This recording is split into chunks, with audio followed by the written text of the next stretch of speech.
Hey, what's up, Sonny? What's How's it going on, man? Oh, we're quoting each other now. We're just starting the show off the Yep. same way now.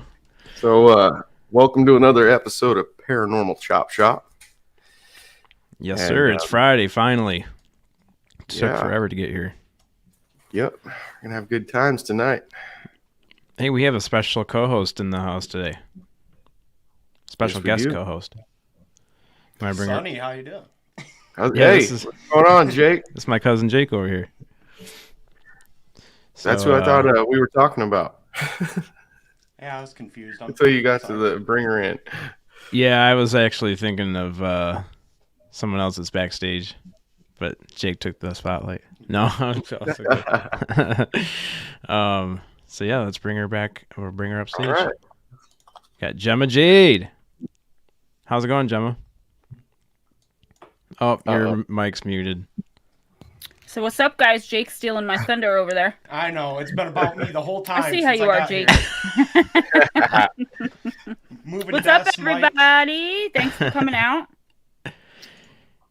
Hey, Oracles. How's it going, Cassie? Thanks for getting our guest today. Brown Dot, fellow Jersey girl in the house. My candy. We got candies from Cassie today. Ooh, candies from Cassie. Candies from Cassie. Thank you, someone. It's supposed to be a fairy garden. Oh, nice. Alien head. So, let's see. Hey, did you get me a bio? A bio for Matt? First floor audio. I do very well. How do you do? Would you like me to drop something in private chat for you? I thought you had it. Michigan UFO sightings and paranormal encounters. What's up? By the way, our episode came out so good. Thank you guys so much for having me on there. That was so awesome. I listened to the entire thing like 3 times. Episode came out so good. Thank you guys so much. What was that? You can't expect. I'm there in spirit, guys. I do have this, Sonny. I think I've got it. Okay. So yeah, guys, we have Matt on the show today. Matt's channel, he shares personal Sasquatch research, his findings and experiences. He also has weekly Wednesday live streams where he features other guest researchers to share stories and ideas on the great mysteries behind Sasquatch, UFOs, the paranormal, and supernatural worlds. Please welcome Matt to the show. How's it going, Matt? Hey, everybody. Nice to see you. Good to see you, too. Sorry it took me a second to get your bio up. No worries. It's nice to meet you, man. Yeah, very nice to meet you guys. Where are you all located? I'm in southeastern Michigan. Okay, cool. Out of Fresno, California. Oh, Patterson, New Jersey. Oh, very cool. So we got like the full 4 corners. Yep, we're all over the country. Yep. Very cool. You guys ever have any Sasquatch encounters, anything like that? No, actually, I'm still yet to have any kind of encounter. Like, I've never seen a UFO. I haven't had a Sasquatch sighting. I've seen a video that my cousin filmed that it's of something climbing a cliff from far away. And it's huge. Whatever it is really big. That's it, though. I haven't seen one close up. I've been trying to channel the Sasquatch. I haven't been lucky enough to do it yet. Being in New Jersey, I mean, we have woods and stuff here like the Pine Barrens, but not by where I live. I've seen a Glimmer Man, but I've never seen like a Sasquatch, a Dog Man, none of that. No cryptids except for the Glimmer Man, and I don't even know if he's a cryptid. So, I mean, when you say Glimmer Man, do you mean like the Predator type of? Yes. Well, exactly. A lot of people say that Sasquatches have that ability. So, I mean, it's possible. You know, there's a guy out in the Omaha tribe. They have a research team out there, and one of his major encounters that he talks about is how he got face to face with one of those, and he shook his hand and all that cool. It was like I think he said like a 20 to 30-minute encounter. that they just sat there, had it in front of his face. Yeah. I'm starting to hear stuff like that more and more, where like either some of them are healing or they're approaching. But the one I encountered was definitely like pure evil, and I think it was extraterrestrial. But I have this theory, where like I think there's like several different types. So that's so cool. I would love to hear more about that. I want to hear more about Sasquatch, Bigfoot, because I really am new to the whole cryptid side of everything. So. Well, I mean, I'll tell you what I know a little bit about Sasquatch. I know a lot about the unknown. That's how I feel. Like I have my own thoughts and theories about what things are, but just like everybody else, we don't have a shred of real tangible proof. It's all about your own personal journey, and I mean, I can guarantee you that if you keep putting your mind out there and project those thoughts, and you go out into the woods, especially in the Pine Barrens, you'll get something to eventually talk back. Yeah, for sure. I'm a psychic and medium, and I just found out that you can channel things like Sasquatch, and I saw someone else do it on a channel with people that I like really trust. So, expedition that I went on beginning of November. We had a psychic medium there who she channels a lot of different things, but one of the main things that she channeled that first night was a family group of Sasquatch, and then the next day we went into the area that she said, and we found footprints, and I had my own encounter, I can kind of say. They hit me within what a lot of people call infrasound. Some people say that it's like RF waves, and they have their little tri-field meters to try and test that. I know several guys out there that are doing that research, but they were trying to, speak to me telepathically. I don't really know why I blocked them out of my mind. I was not ready for that. I just wasn't ready for it, and I completely blocked it out of my head. But it made me sick. And I've had that happen to me 3 other times since then, doing research. So, made you sick? How did it make you feel? It made me feel nauseous, dizzy. You know how you wake up after drinking like a full bottle of Fireball this morning? Like you're just kind of foggy, like your bones are achy type of feeling. That's what it felt like. But mainly dizziness, nausea, just like. I wasn't in control. I almost felt like I wasn't in control of my own body, and I don't like that. I don't. I've had several paranormal encounters throughout my lifetime that have kind of, lack of a better term, put a sour taste in my mouth, and I don't like to do that, or make any sort of contact with things, or at least, or I should say that for right now. I'm working on trying to get more comfortable with those things. I've talked to a couple mediums that have said that I have some sort of dormant ability or something like that, and I need to start working on it, or it's only going to get worse. That's kind of what I was thinking, like where I was shaking my head when you were saying that. Like, yeah, that's probably the case. Like 90%. Yeah. Yeah, do you think that you can see these Sasquatch in more places than just out in the forest, or do you? Yes.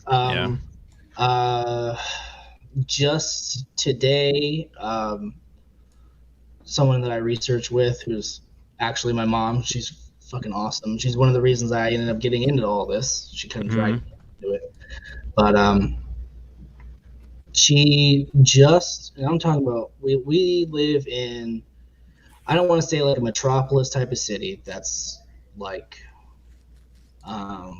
something to the caliber of like a Denver or Atlanta or things like that. Yeah. We don't live in Miami, but we live in a fairly populated suburb, and she found structures right next to, we have this place called the Murakami Museum, which is, it's like a botanical garden. And she works near there, and she was driving from, one property to another, and she looked on the side of the road, and she's like, that that doesn't look right. And she walked right in there and she FaceTimed me. She's like, Matt, we're going to have to come back here. I'm like, whoa, slow down. What's going on? She's like, no, there's tree structures right here. So stay tuned and watch my channel because I'm eventually going to go back and really investigate it. So one of the things that I would like to do is to be able to prove that they're a lot closer than we think. I've had experiences that were 10 minutes from the beach. So yeah, can I say too about that? Like, I always thought that you had to be in deep woods in order to encounter any kind of cryptid, really. And I always say I encountered the Glimmer Man 10 and maybe 15 feet from a main road right out in the open. There were hiking trails and like a reservoir and stuff, but I was in the grassy knoll by like where everyone parks. Can you guys still hear me? Because I'm buffering. Yeah. No, you're good. Okay. If I go out, I'll be right back. Okay. Yeah, you you buffered for a second, then you're good. Okay. But yeah, I saw mine right there, right out in the open. For a second, then you're good. Okay. I'm not sure how. See, those are the types of funny things that happen to me. The Your show phone just started playing on my phone. That's and crazy. I don't even have it on my phone. I wasn't even on this on YouTube. Wait, what? You didn't even have YouTube pulled up? Nope. Now, and you can see now it's up and playing. That's crazy. That's the type of stuff that happens around me. Yeah, you definitely have some dormant some energy that you're putting out there. You know,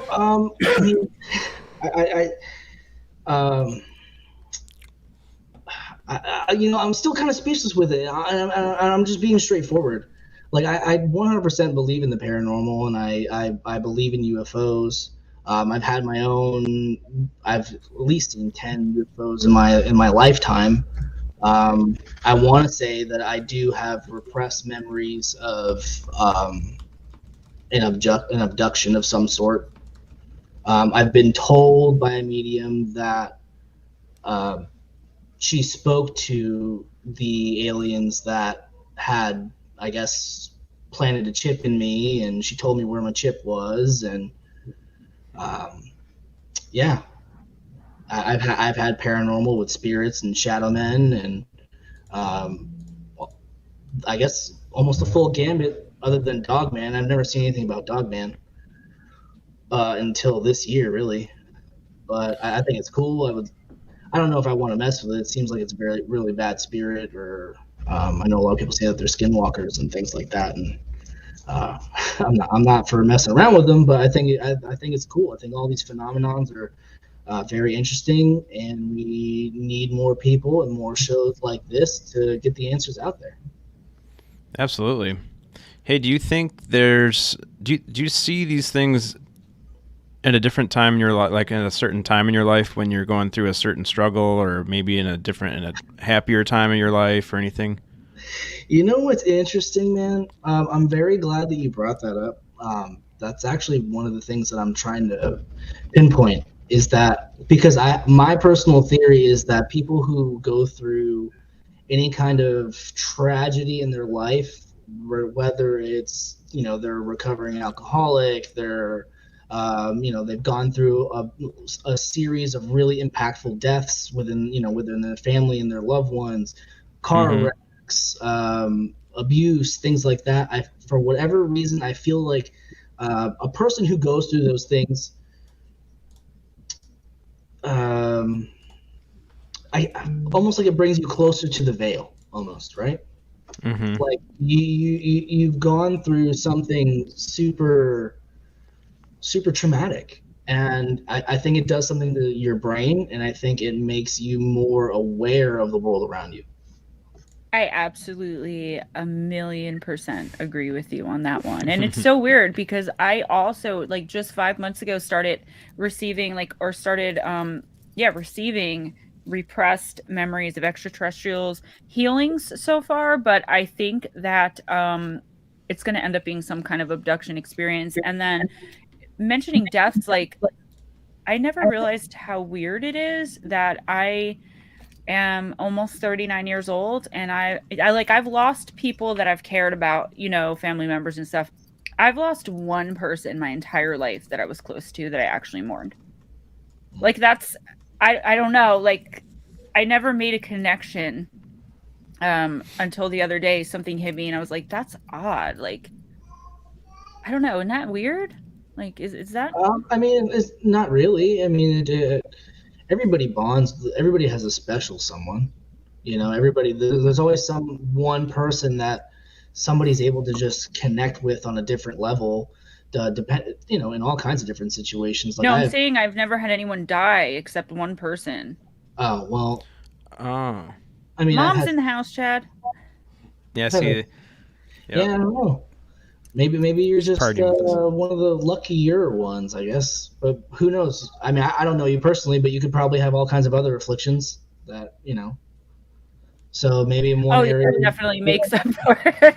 you know, it's kind of, but you know, the scales of life have to kind of balance themselves in some way. You are so right. There's duality to everything, including tragedy. You got that right. That's true. Sonny, what's up, man? Oh, that's so cute. Aunt Ann. She's like Auntie Ann. The pretzels. I was waiting to see if you had a question about I wanted to see if we could pull up that video that you shot, or that Papa Willie shot.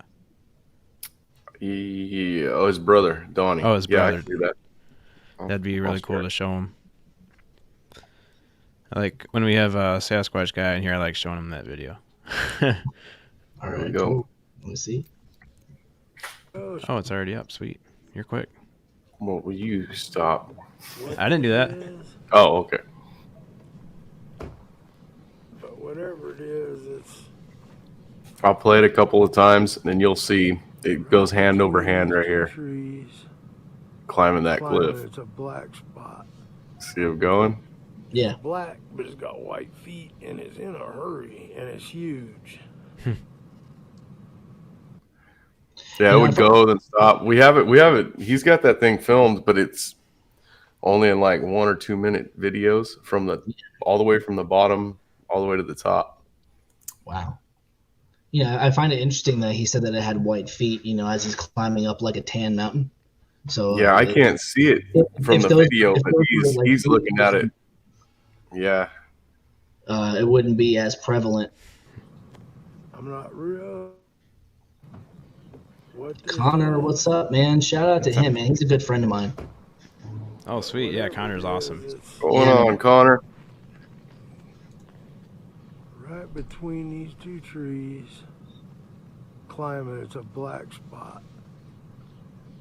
It's black, but it's got white feet, and it's in a hurry, and it's huge. Yep, that's it. Yeah, that's a very cool video. Yeah, and where we hunt, there's no black bears that big. Like, we don't have very big bears here. If they get to maybe 400 pounds, that's really big. Yeah, so about the same size as the ones here in Florida. Yeah, I showed that video to one of the game wardens up there. Mm-hmm. Not the video, but a picture from the video. Mm-hmm. And I asked him, you know, what he thought that was, and he said, from that far away, because he knows the mountain too, he knows that cliff too. He said that's either a shadow from a helicopter or a plane. He hasn't seen the video yet. But that's what he compares that size to. The shadow. And I told him, no. I go, it's big. I told him it is big, but I go, it's climbing up the mountain. And he goes, no, because it's so big. What he's thinking, yeah. That's definitely a large creature climbing.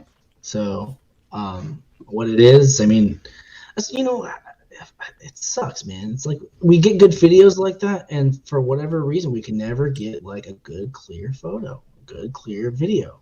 That's like without a doubt that we can go, hey, this is a legit Sasquatch. This is an alien, whatever. It's always going to be blurry. But you know, it's funny that most people don't understand why it's blurry though, because it's shot at a range, and even with, you know, we have the brand new iPhones. I can zoom maybe like 100 yards before I start losing all clarity. You know, a lot of people are so just easy to dismiss that kind of evidence. And there you are with, a legit video.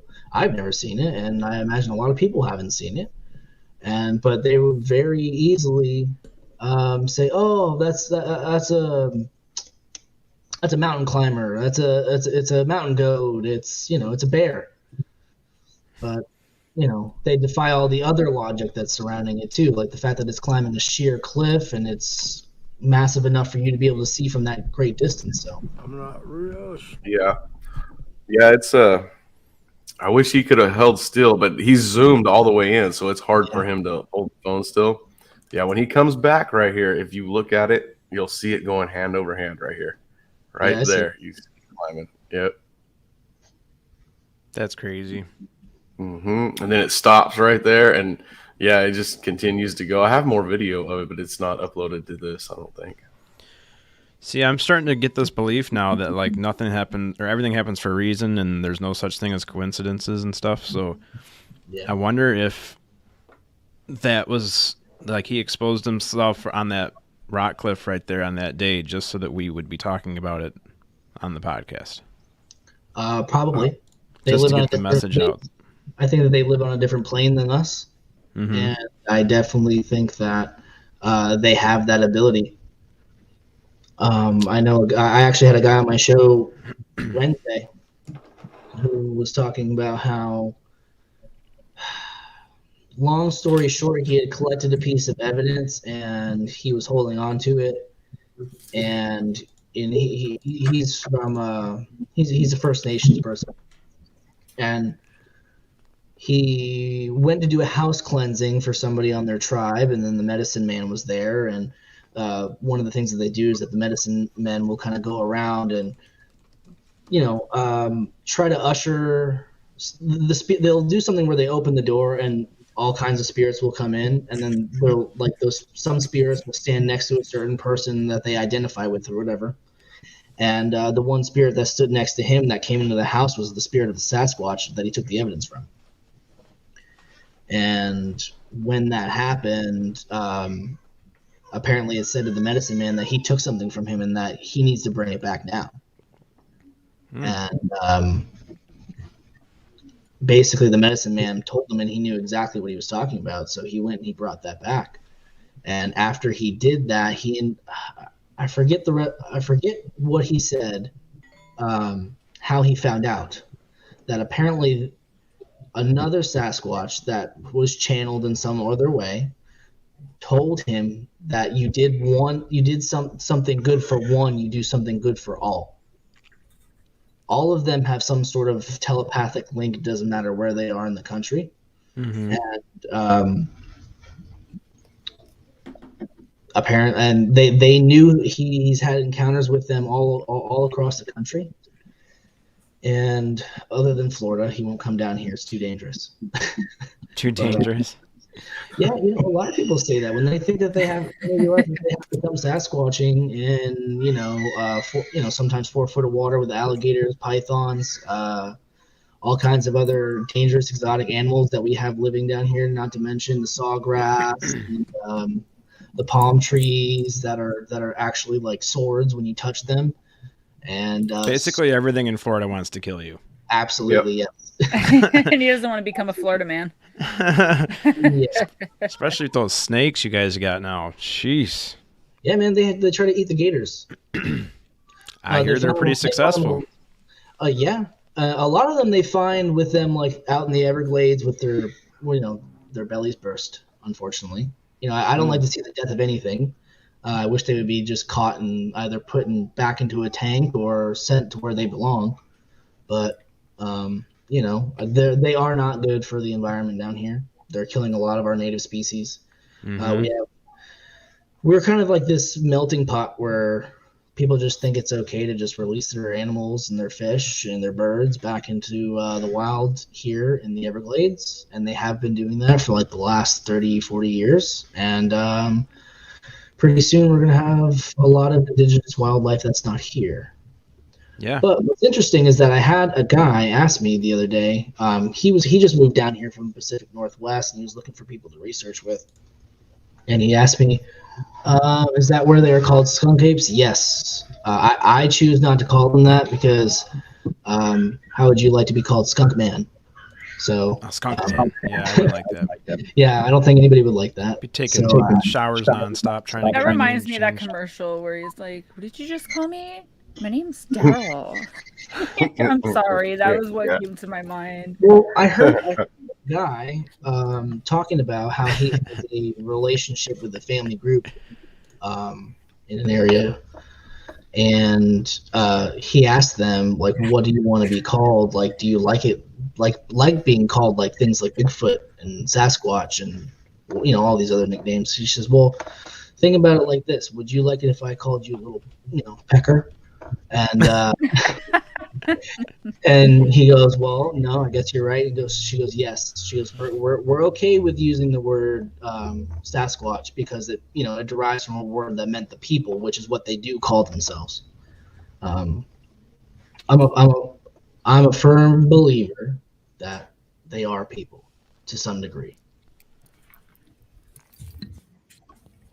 Yeah, like yeah, they're usually in a tribe, so they might be like an old native.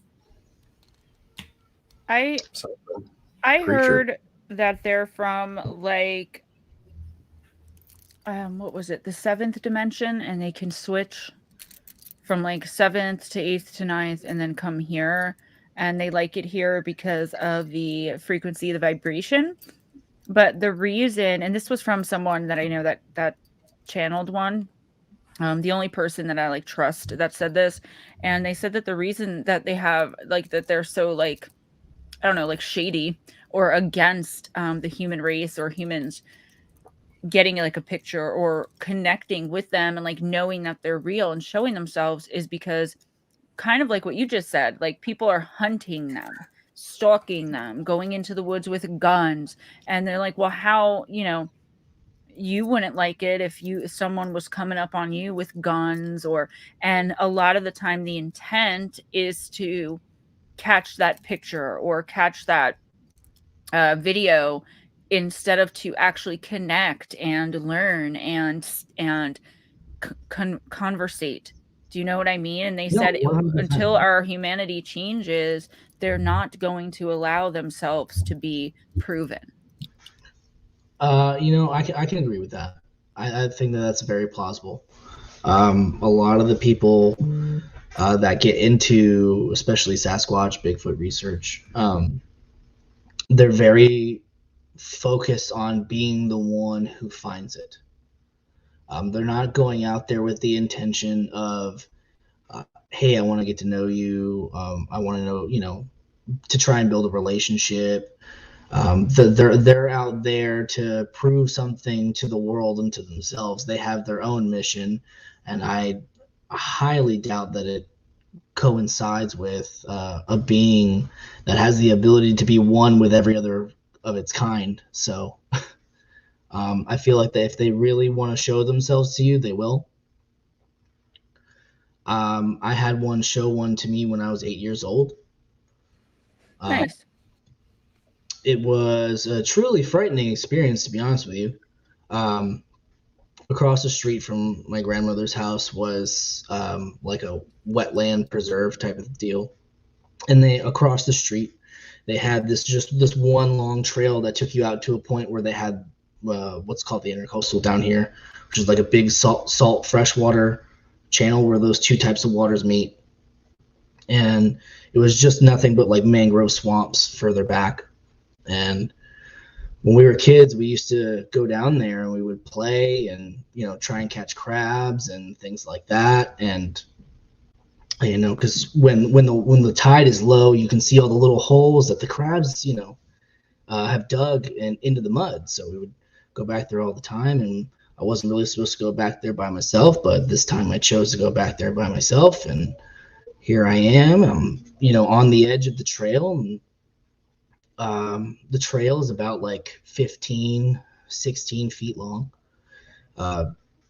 And it kind of sloped down into the side and then turned into the full length of the mangroves. And I'm down there and I got a stick and I'm, digging in the mud, looking for crabs. And to my right, I heard a real like loud tree, like something broke, like a nice snap. And I, it scared me, and I turned and I looked to my right, and there's this dark ape-looking figure that was just huge to me. I mean, at the time I was 8. I'm only 5'8" now. It's not like I'm a huge person now, but it was absolutely terrifying. I just kind of sat there and I froze and I looked at it because I just couldn't process the information all the way. And he turned, and I guess he realized I was there, and he turned and he whipped his head around. And when he whipped his head around and looked at me, and that's when I ran all the way home. And did you also get sick? I didn't mean to cut you off. I thought you were done, but did you also get sick, like the way that you're saying that you usually do? Not that at that time. All I know is that I was frightened. Okay. And then fast forward to another nearly 20 years. I'm a fisherman. I like to fish. It's one of my biggest hobbies. It has been my whole life. I decided that I was going to do some sort of soul-searching trip. I was going through a really tough time in my life. So I took a plane and I went into the Smoky Mountains, and I was fishing in a valley at about an elevation of, I have 3 kids. My youngest daughter, she's, I don't know if you guys. I was like, whose kids are those? That's mine, and she's going through something. She's 6 months old. Oh, that's okay. So as I walked into the spot that I was going to, is upriver, at an elevation of about 15 to 2,000 feet. I was going to a spot where the 2 streams met together, and there would be a nice deep pool. I had spent so much time researching it on Google and Google Earth and all these things. And when I first pulled up to the spot, I get out of the car and I hear wood knocks, and I'm like, okay. Must be woodpeckers or some pine cones falling or this, that, whatever. And so I finally, I'm hiking, and the entire way in, I was hearing this knock over and over, and it was rhythmic almost. That's why I'm attributing to this and not just saying, oh yeah, I went somewhere and listened to a bunch of woodpeckers. But I just didn't really know what it was at the time. I had watched things like Finding Bigfoot and The Skunk Ape Lives and all these different films because my mom's been really into the subject. She had an encounter years ago, way out into off of one of the levees when they were, back way before everything was. Not to make her sound ancient, because I think I've seen her pop her head in here on the show. But sorry, Mom.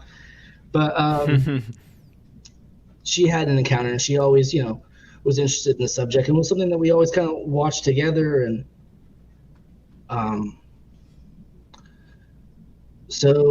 but I didn't think anything of it. I actually, I was going through a divorce at the time, and it was really ugly. It was really nasty, and I actually had every intention to go up on that mountain and die.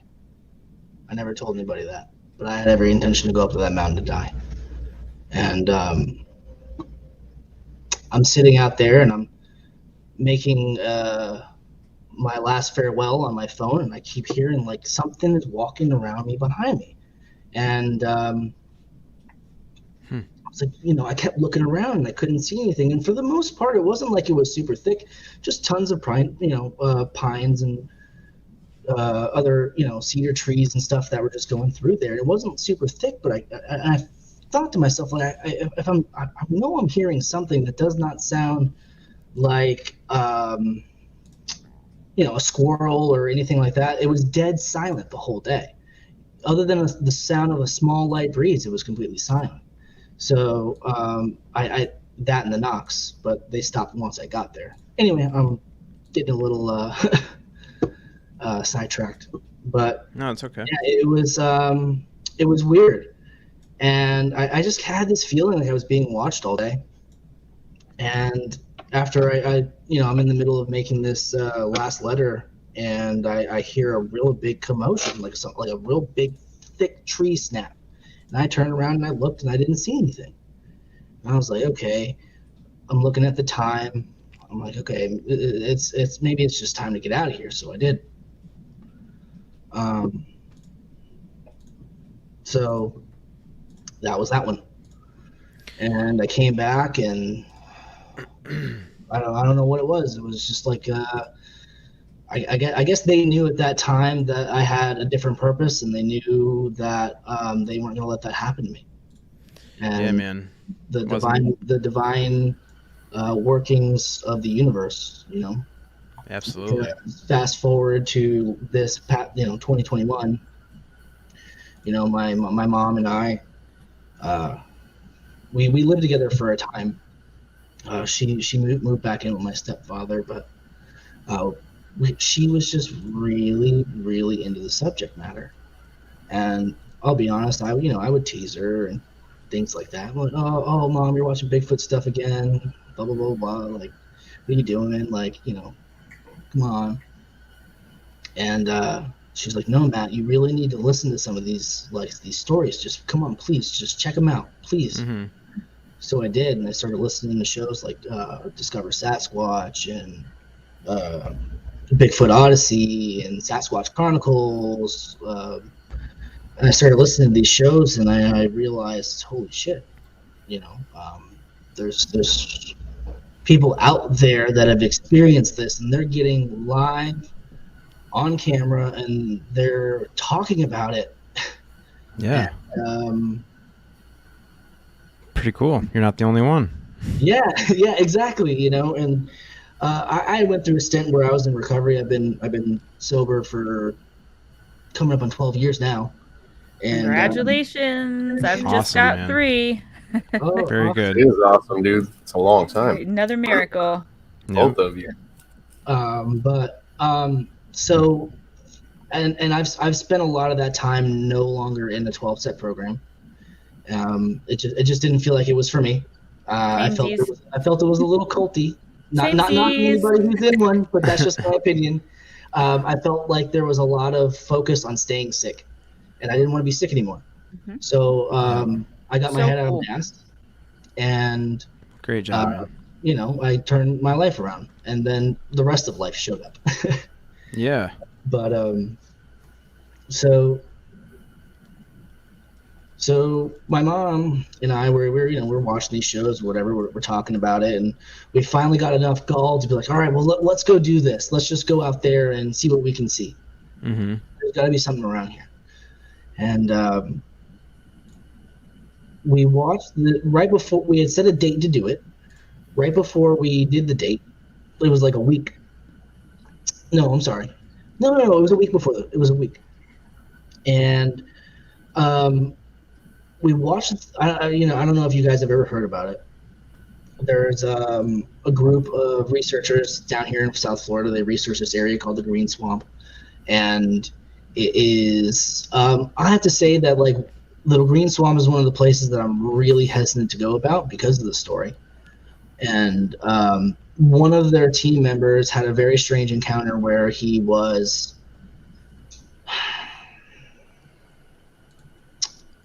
basically attacked by shadow people, and the shadow people told him that they use Bigfoot as a lure to get people out in the woods to be able to take them.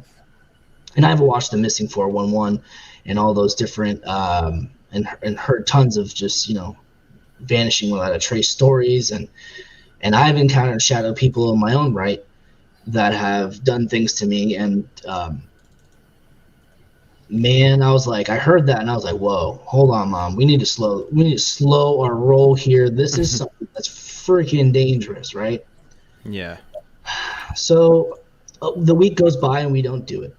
That Sunday, I scrolling through Facebook, and somehow I got an ad, which is one thing that I like to talk about. I call it the sim. We live in a simulation. You talk things around your phone, and suddenly, the next thing you know, you say you want a toaster, and you got ads for toasters popping up in your feed, right? So I got an ad for Stacy Brown Jr.'s Mayaka expedition, and I reached out and I talked to him, and I told him how I was feeling about going. But for whatever reason, I just kind of felt this pull, like I needed to go do it. Like I don't know how to describe it other than like like everything in my life, all the coincidences lined up to make it happen. I work full time. I have 3 kids. Two of them are with my ex-wife, and I'm constantly juggling schedules and everything. And somehow this week everything lined up. The money was right. The timing was right. Everything for us to be able to go. So I did, and. And when I talk about how like we ran a full gambit of experiences in that one weekend, it was insane. That first night, we not only did we see a UFO, we seen I personally we went to a haunted house and we were they were running these things like REM pods and spirit boxes and things like that, and I have an audio recorder. And I'm sitting there and I'm recording, and we have this other girl who was there, and she's sitting in this thing called the devil chair. And the devil chair is this chair that appeared in in this house, and the people who have the house on the property, which is a museum, have no clue how this chair got there, but like a devil face was carved into the chair. So that's why they called it that. And no one knows where it came from. Some sort of mysterious benefactor just dropped it off one day, or it materialized. Who knows? But she's sitting there in that chair, and Stacy and this other guy Josh, both of them are with Outcast Paranormal. They're sitting there trying to talk to the spirits and stuff. And he asked a question. I forget exactly. I think he asked what its name was. And I feel just breath. Now, mind you, I'm wearing noise canceling headphones. And I just feel breath and like into my ear, down my neck of a sound. And I turned and I looked at my mom, and she had turned her head and she was already looking at me because she heard it and she was freaked out. And I was like, what the fuck? I was like, man, I'm not expecting this. Like, I'm not, like, I'm open to it. And maybe that's all it takes is just to have a little bit of an open mind. And so the a little interest. bit later, I'm going out and I'm sitting there by the fire, and I'm going through my audio, and I hear that I have that freaking same sound on that clip over 6 times. You can check it out on my YouTube channel and go listen to it for yourself. I have the video uploaded with a spectrograph too, so you can even see the little fluctuations where there's a little bit more noise there than normal. So we're all sitting around the fire, and I'm going through this audio, and I'm passing around, I'm showing it to people and stuff, and everybody's talking, drinking, having a good time, and I hear a loud scream howl came from the south where we had actually seen the UFO earlier. And I was like, okay. What does that sound like? Is it more like a really high pitched scream? Or is it more of a howl? All right, I can't really howl. All I can do is kind of like whoops and stuff. Yeah. I just don't have the bass for it. I'm sorry. And it hurts my throat. But I guess the way to describe it was like, you ever hear the sound of like almost like a banshee scream? Like that real guttural type of like just screaming at the top of their lungs. I haven't, no. Well, I mean, I'm talking about through a movie or anything like that. Oh, like okay. Scream. So it was more like a threatening scream more than like a threatening. Was it threatening to you, or was it more like I'm being threatened? It didn't really sound threatening. It sounded communicative. Oh, okay. That's how my human ears picked it up. Okay.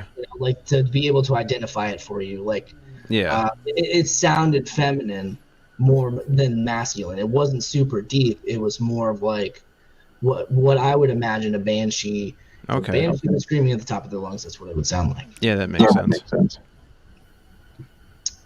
Cool. So I was like, okay, all right. Well, I'm going to set the audio recorder up, hang the lavalier outside of the tent, and just see what happens. Well, I proceeded to catch knocks on there all around the tent. Now, mind you, I'm just using a basic stock lav, which maybe has a range of like 20 to 30 feet in like a single scope of a direction. and picking up knocks, some strange like samurai chatter almost. I don't know if you ever heard those. They were part of like the Sierra sounds that Ron Moore caught. They were more of like a I can't do it, but samurai chatter. Like if two samurais were fighting in Edo era China, that's what it would be, or Japan. I'm sorry, but caught that on there, and it was cool. So the next morning, one of the researchers had decided to go back there and look, where it was funny because it was my tent. Then right next to our tent was Connor from Bigfoot Anon, and then on the other side of him was Stacy Brown. And when we decided to finally get up and get going, there was a girl who was also researching with us. Excuse me. She was running from like back way where we were, right from behind our tents. And she's like, "Hey, I found footprints. Come on, everybody, let's go." And I'm like, okay, hold on. Let me grab my still camera. Like, let me get a little bit of coffee in me. Like, let's slow down a little bit. So we finally all got ready and we're all going back there. And sure enough, we're finding these structures. We're finding prints.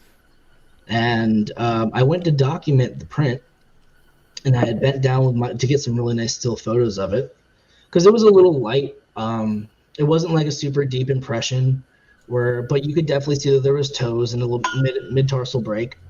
But it wasn't like a deep impression. Like it had like lightly stepped up there and like onto a log that it was next to, and then on the other side of that where there was like a deeper heel impression where it had kind of like jumped itself over.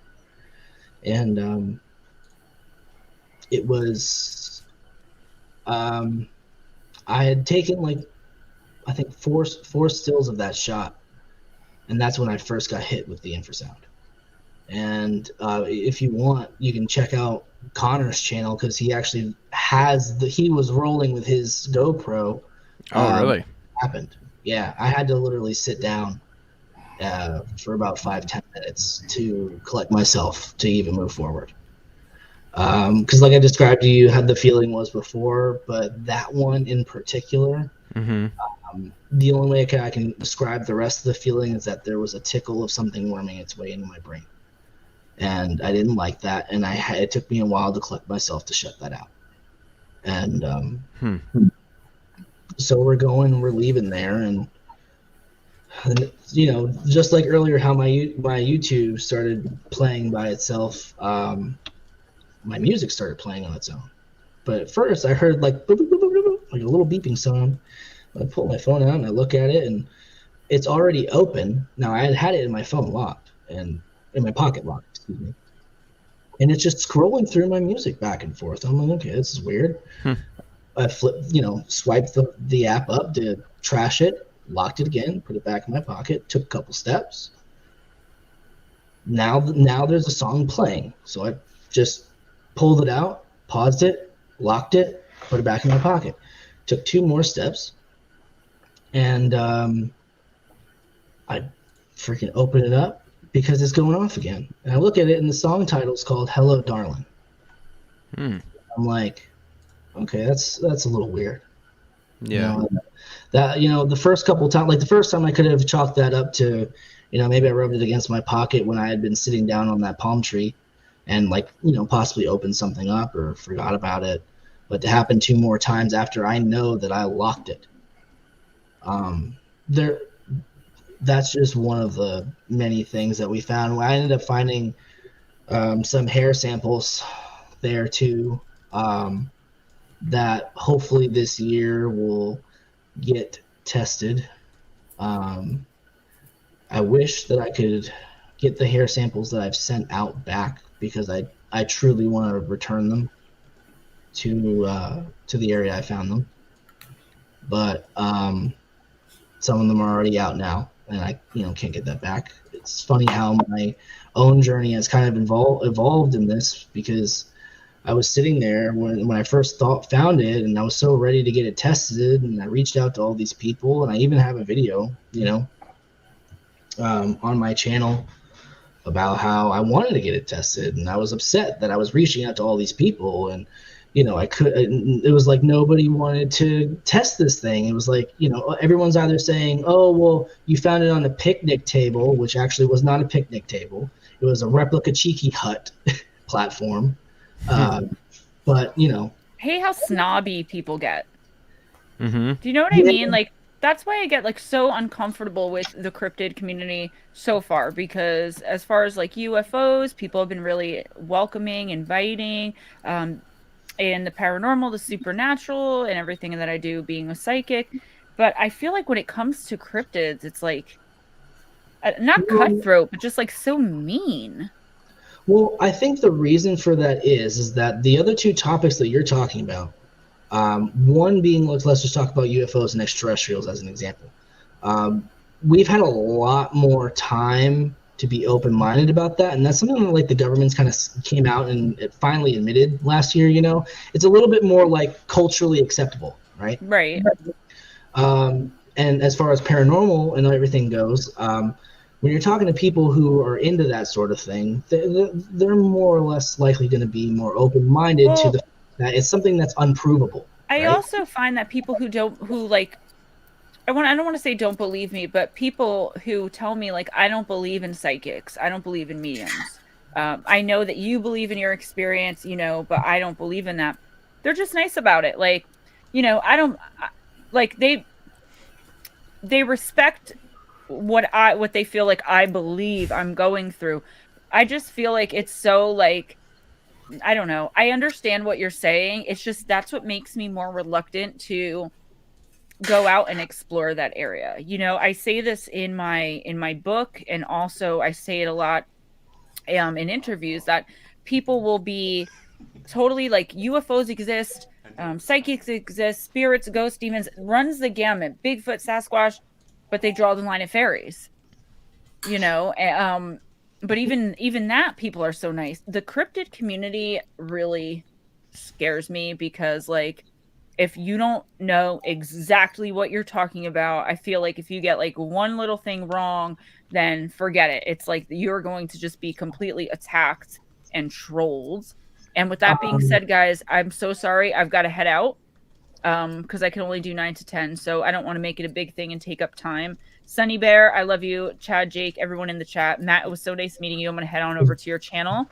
Thank you. I love you guys. Thanks for having me. I'll see you guys. Gemma. Thanks, Gemma. Tomorrow Cool Breeze. after hours on Good night. SOR. Good night. Yes, we will. We'll see you there. Oh yeah, we'll see Bye-bye. you. Bye.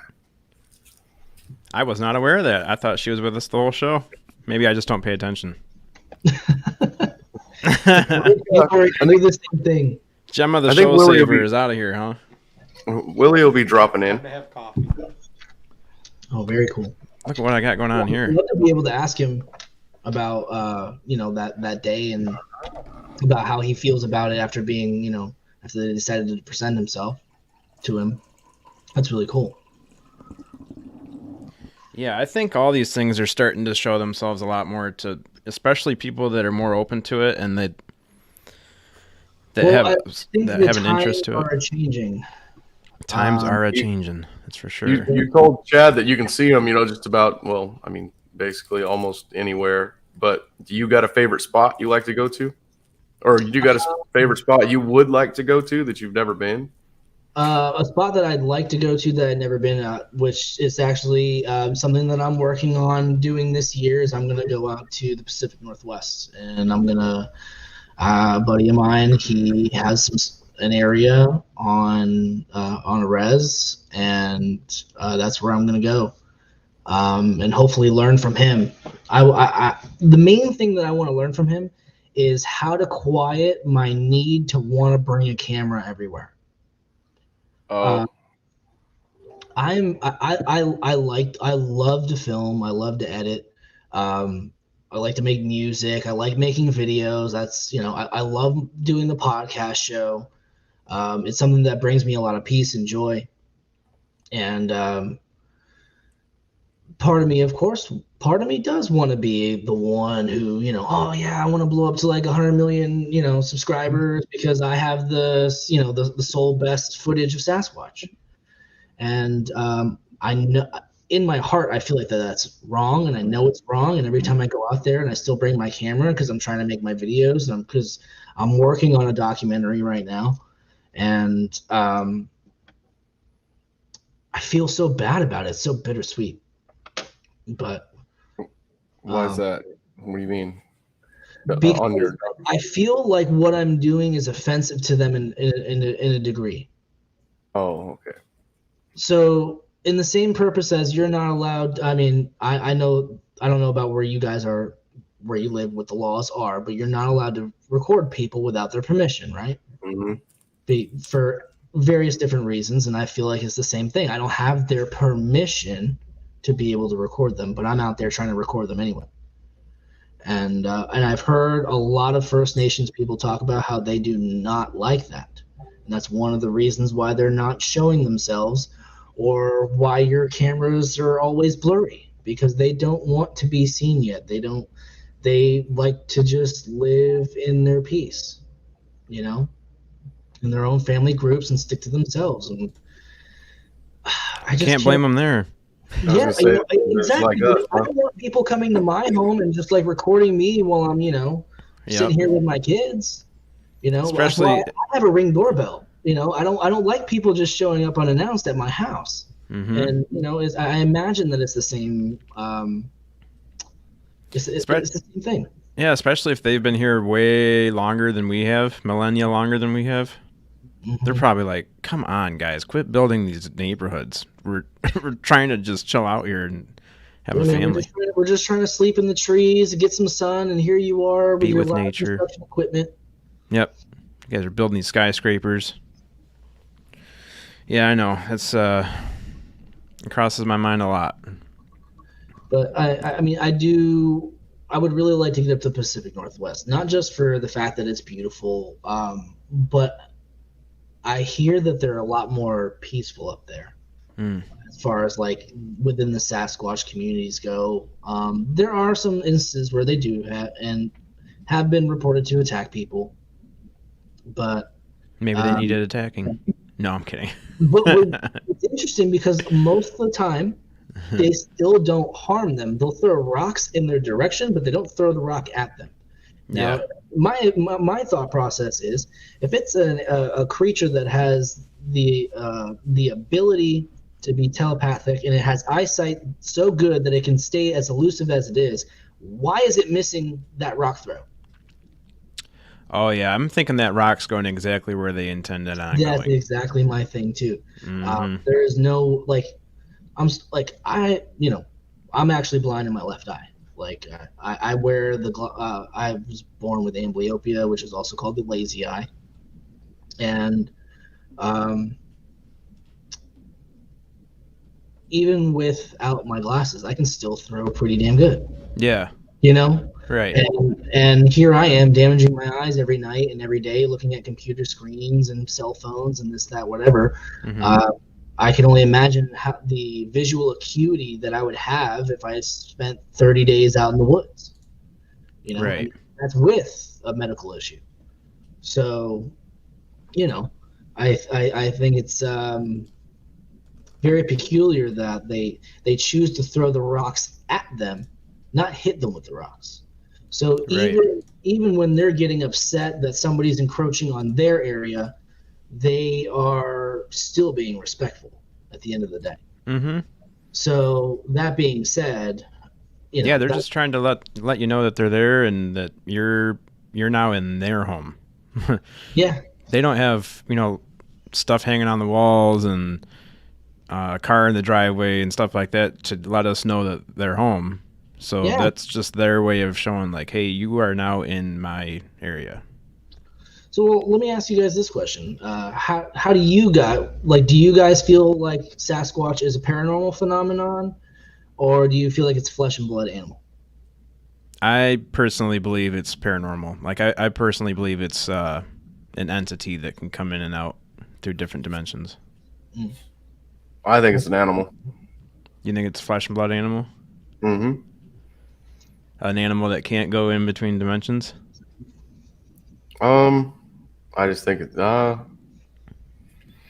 because think of that picture that we saw Think of that I don't picture know we that. saw where he was like phased in and out. He was like half Yeah. in here and half not. That's why I'm like, there's no way he can be a solid 100% can't leave this dimension Okay. animal. He's a big old Wookiee. Yeah. Yep. He's a big one. Yeah, I don't know. I think about that a lot, but I mean that's the picture I keep going back to. I keep going back to the what is that Pork and Beans showed us. Mm. If you're familiar with his show. I am. Yeah. And, Awesome. I love this. I love the stuff that they do. They're awesome. Yeah, he does a really good job over there. And yeah, he showed us a picture that I think I want to say his brother took, but maybe I'm mistaken. Maybe it was him. But yeah, you could see the outline of a creature, but it was opaque. You could see like half through him. You could see foliage and stuff between him and what was behind him, like the trees and stuff behind him. So Well, it looked like he was kind of phased in and out of this dimension. one thing that I can tell you after having seen hair under a microscope, that their hair is not all one color. It is more of almost camouflage. It goes from being solid color to clear in some areas. Some hairs are just clear. Some of them are just red or brown or green, whatever. They have the ability, which hasn't fully been proven, but I've seen it. And you explained to me why an animal would have camouflage hair if it doesn't have the ability to use those like a cuttlefish as like chromatophores to be able to blend in with its environment to hide. Mm-hmm. But check out my channel to see that if you want. I did a whole live stream on it, and I also have a video where you can just kind of see what it looks like. But it's pretty cool. Where do you submit hair samples like that to be tested? It took a long process. Mm-hmm. A lot of going back and forth between certain people. A lot of rejections. A lot of phone calls where people were like, "What the heck are you talking about?" But finally, I got in. There is I don't have his permission to say his name and his program and everything. Mm-hmm. So I'm not going to. But it is a university study of a group of scientists who are willing to dabble into it and test the hair samples. Mm-hmm. They're working on getting it this year. That's a very good point. Even if you finally do get it to a lab, you don't know if they're going to go, "Oh, well, this is an unknown specimen," and call the FBI. Exactly. So yeah, you never know who you can trust. That's why I was wondering if there's like talk in the community of, hey, this is a lab that we all use and we can all trust this. No, But that's probably not even something that we would want to put on the internet anyway. Yeah, the last scientist who did something like that, her name was Melba Ketchum. I don't know if you've ever heard about that, but what she found was that the mother's DNA was human, and I believe she broke it down all the way to the mitochondrial DNA, and the mother DNA tested back as human female, and the other one came back, the male for the father came back unknown. So in the rest of her report, she proceeded to talk about how she believes that they are Nephilim from the Bible. And there was a couple other factors that came about too, but her whole career ended up being ruined. Look that up. That's a very interesting read, because I feel like I'm not going to sit here and say that I want to say that they're Nephilim or anything like that. I don't. That whole side of it, I think that she did a very accurate study. That's just my opinion. And how she went about like collecting the samples and the amount of samples that it wasn't like she just tested like 2 of them and said, "This is what I think." You know, the actual testing itself seemed thorough to me. So it was very interesting. And I've heard a lot of people say, specifically one guy who says that he has communication with a family group, that the Sasquatch themselves has said that they're not Nephilim, but they're descendants of the Nephilim. Whatever that means, I don't know. I'm trying to see the banner. We just got a donation from that one time I was abducted by aliens podcast. So thank you, girl, so much. Yeah, thank you guys so much. She put in the notes. She said it was for butt stuff today. Oh, it's for butt stuff? Okay. We'll have to make sure we put that in the right account. Butt stuff account. They have a show called that they do, and they call it butt stuff, and I was on their show today. Guys are awesome. Thank you, girls, so much. Yeah, thank you guys. Really appreciate it. So I'm going to turn the tables here a little bit. How long have you guys been doing this whole show? This is our first one. Sonny and I had two different. You're our first guest, man. Oh, thanks, dude. It's going good so far. No, what has it been? Like 2 months? 2 or 3 months, I think. Very cool. This one's been going a little bit longer than the one that I do. Me and Sonny do in the mornings. So you started doing your own personal one after this one?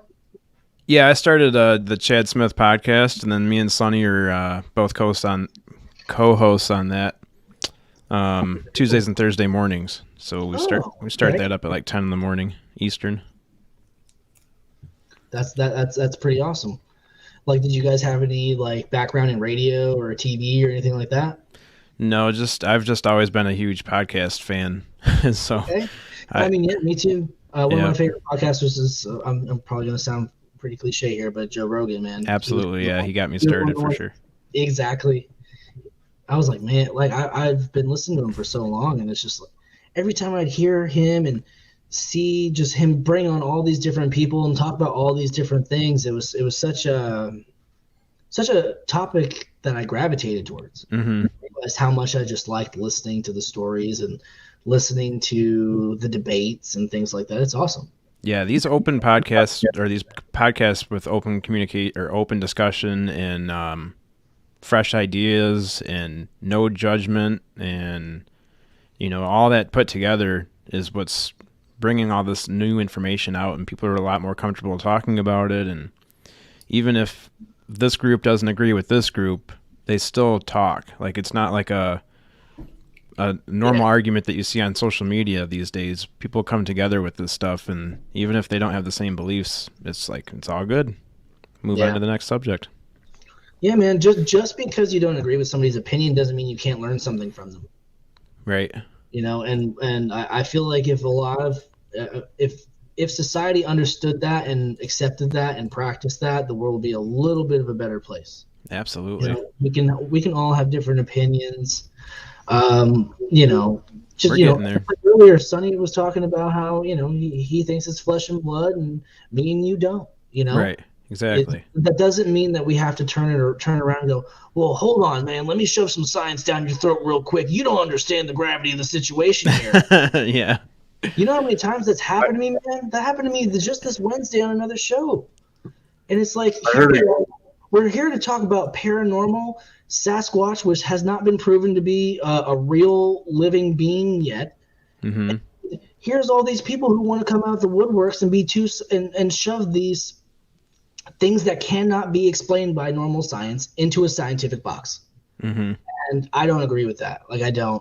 And, I sat there quietly for the good majority of the show. And then I was asked what my opinion was, and then my opinion was interrupted. And that's when I was like, okay, all right, you know what? You gotta, this no more. Right. No, I'm gonna say how I really feel now. Yeah.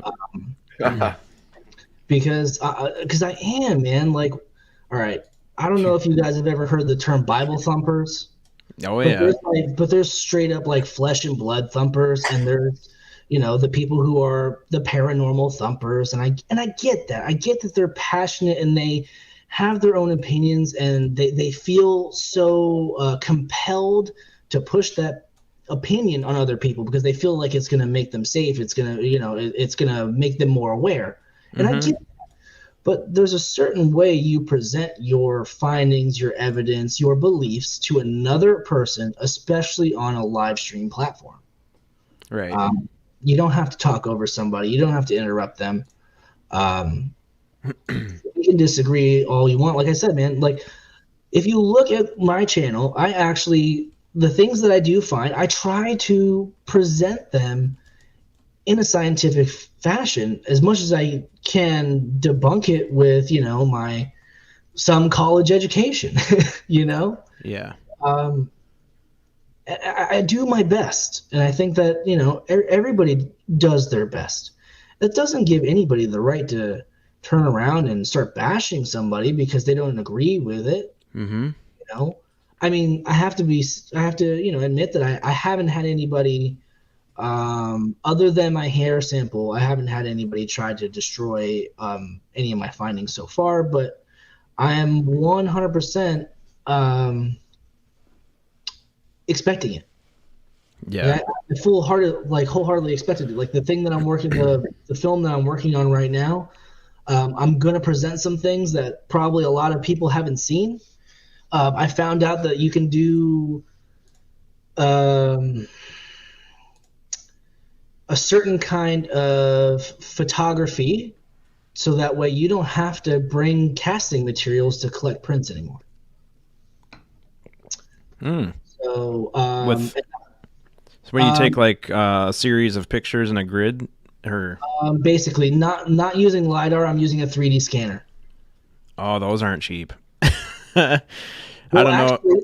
Actually, to debunk it for everybody, you can get it right on your phone if you have an iPhone 12 or an iPhone 13. Oh, really? And you don't even need the 13 Pro, which has the third camera unless you want the LiDAR. The LiDAR is much better, and you don't have to download an app.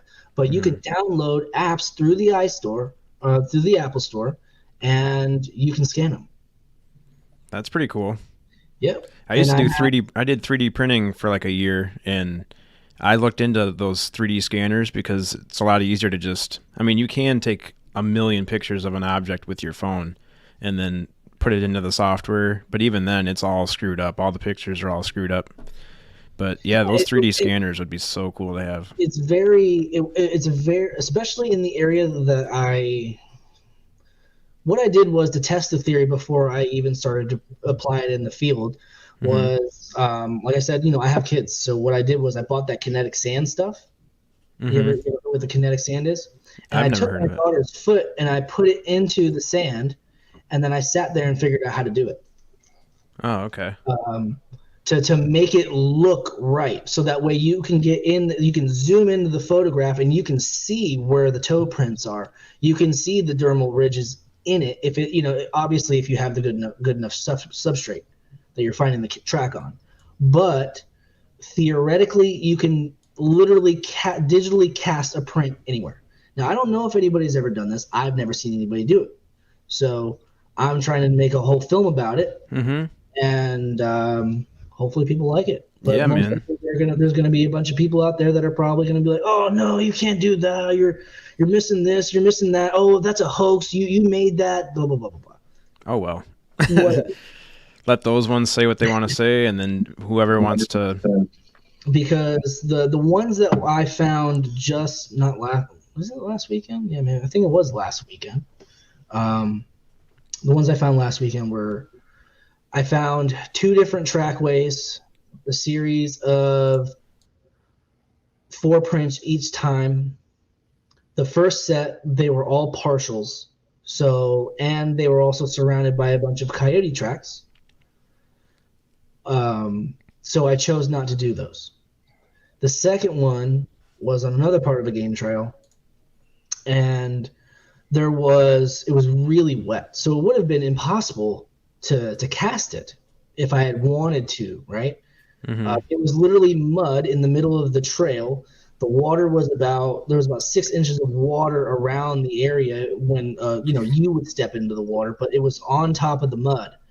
And there was 2 heels and 2 full prints. So I was able to test it, and it came out really well. And I can't wait to show everybody how to do it because it was freaking super cool. Yeah, man. That's pretty cool. Especially out here in Florida, where you have, let's just say a lot of people think that it's all sandy beaches down here, and it's really not. Our soil is kind of crap unless you're like in an agricultural area, or you import some sod. But it's really tough sometimes to get good prints, and that was one of the things that I realized in Mayaka was here we are out in the swamp, and here I can see that this would have been a really good print if it was on better soil.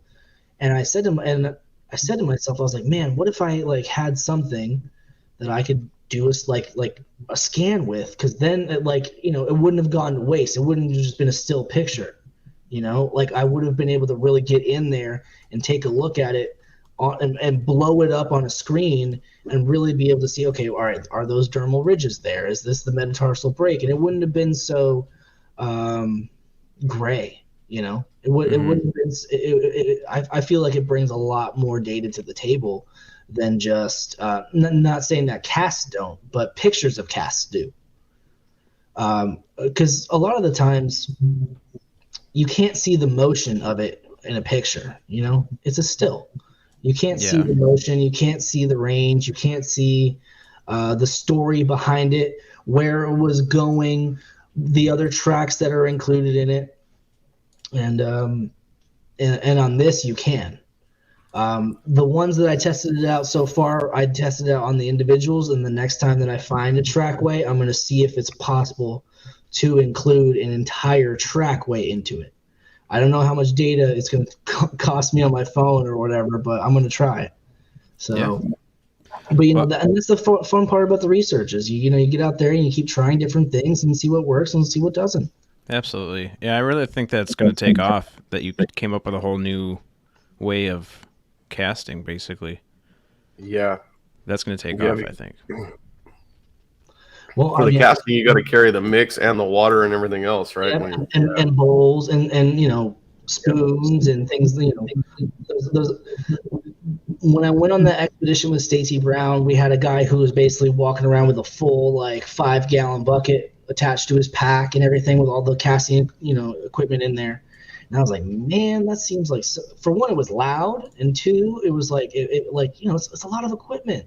And when you're going out there, you want to be as light of a load as you possibly can. So if you're already carrying your phone anyway and you have the capability, why not? Right. Most people now have a iPhone 12 or better. Yeah, and I'm over here with my Pixel 5. I don't know what that is. Is that Android? It's a Google Pixel. Yeah, it's an Android phone. Well, I imagine that if you go onto your phone right now and you look up 3D scanners, you'll probably have the option for it. Yeah, I'll have to check that out. It's been a while since I've looked into that, but yeah, I'll have to check that out and see.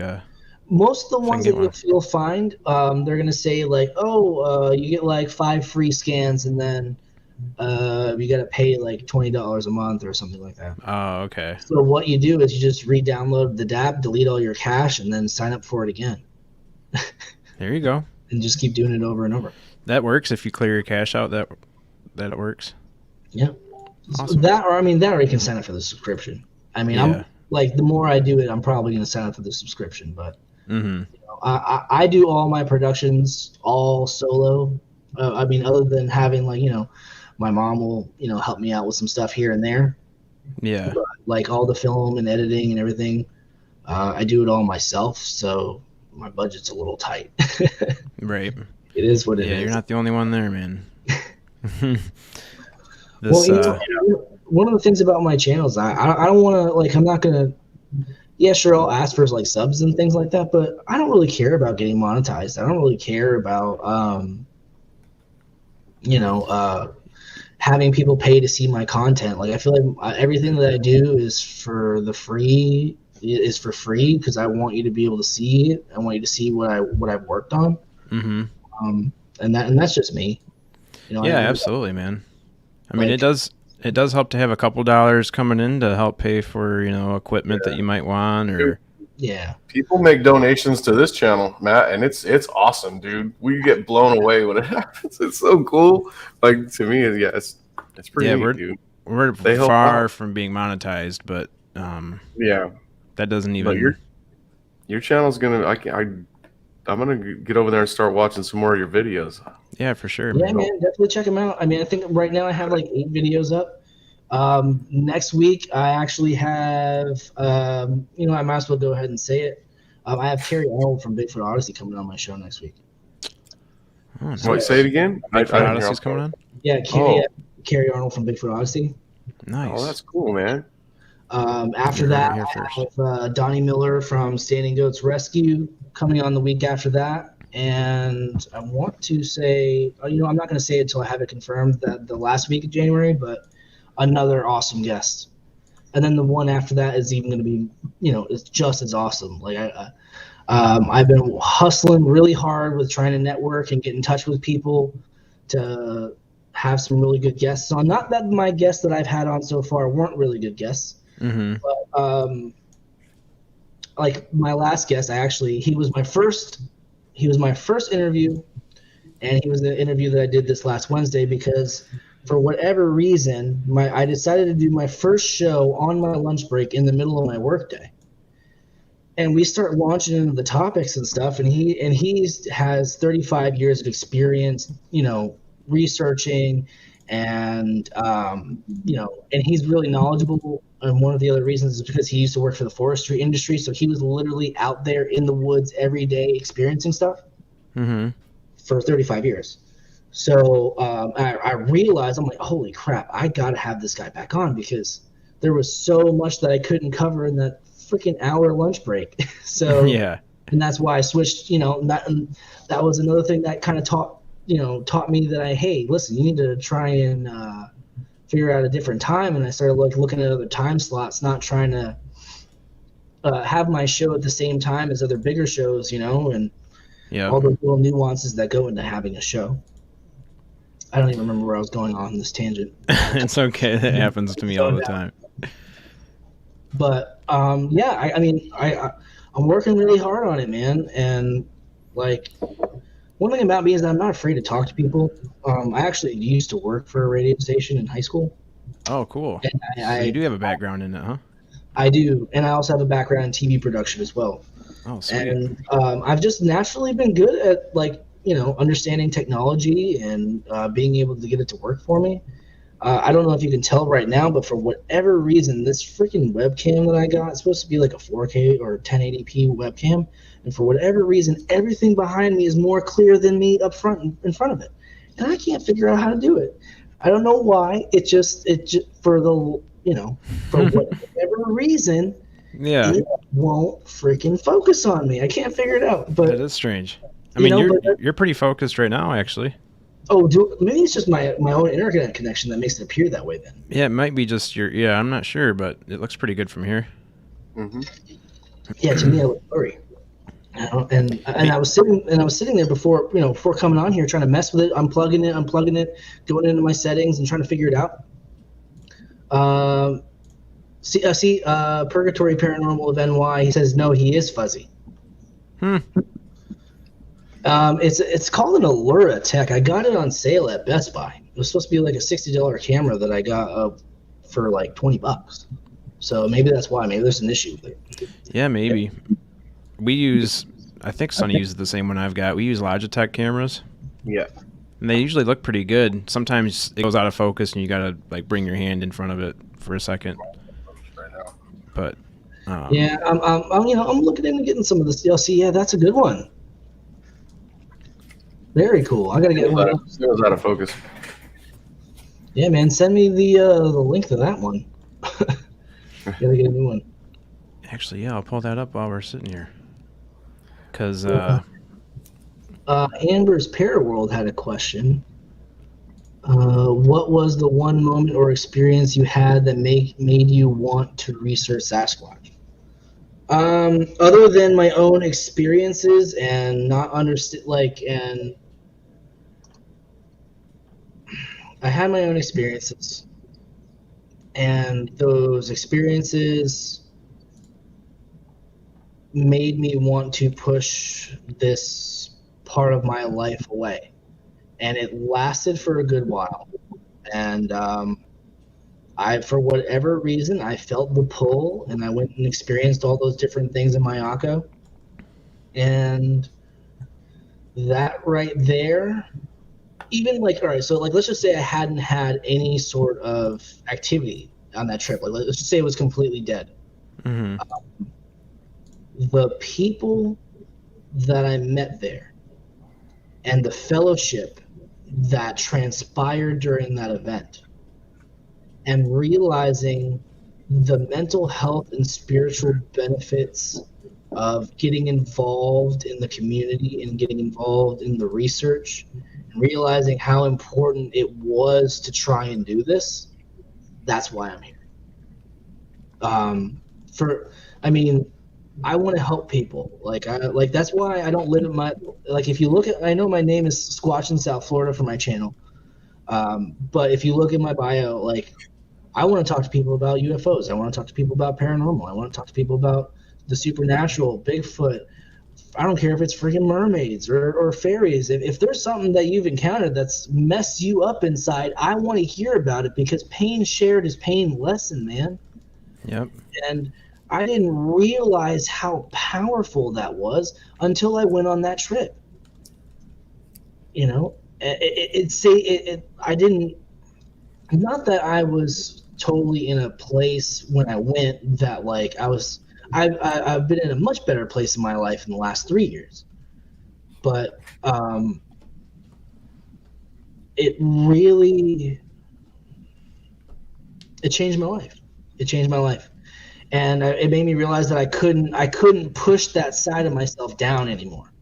Mm-hmm. Like it made me feel like I was gonna pop and that was the feeling too. Like I felt like I was gonna pop until I went there, and then I experienced what I experienced, and I had the full moment of clarity that this is what I was supposed to be doing. Not to mention that I also had the medium there tell me that this is what I should be doing.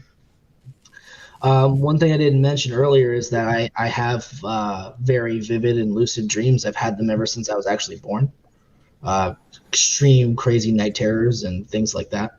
Oh, that's unfortunate that they're night terrors. Well, the interesting part is that when I met this psychic medium there, she told me exactly why I have those dreams. And the reason that I have the dreams is because two different things are happening. For one, my alien guardian is trying to download information and messages to me. And the second thing is that there's for whatever reason, there's negative forces that are trying to interrupt that message.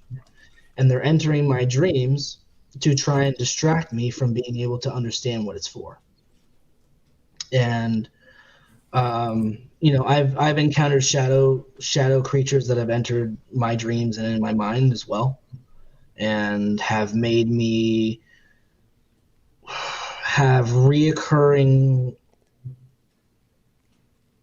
really terrible dreams. Like you can think some of the worst things that you can imagine, and I felt it and lived it inside of my dreams. And it all happened. It all started the first time when I was like 10 years old. I had a shadow creature. I was in the middle of a dream, and for whatever reason, I woke up and I'm laying flat on my back, and the only thing that I can move is my eyes, and I'm like, I can't move, and all I could do was kind of shallow breathe. And I looked in the corner of the room, and at that time, I mean, we still had a nightlight in the room, and I could see in the corner of the room this huge shadow figure that stretched from the floor to the ceiling, and the rest of its head stretched across the ceiling in the corner. Wow. And I stared at it, and it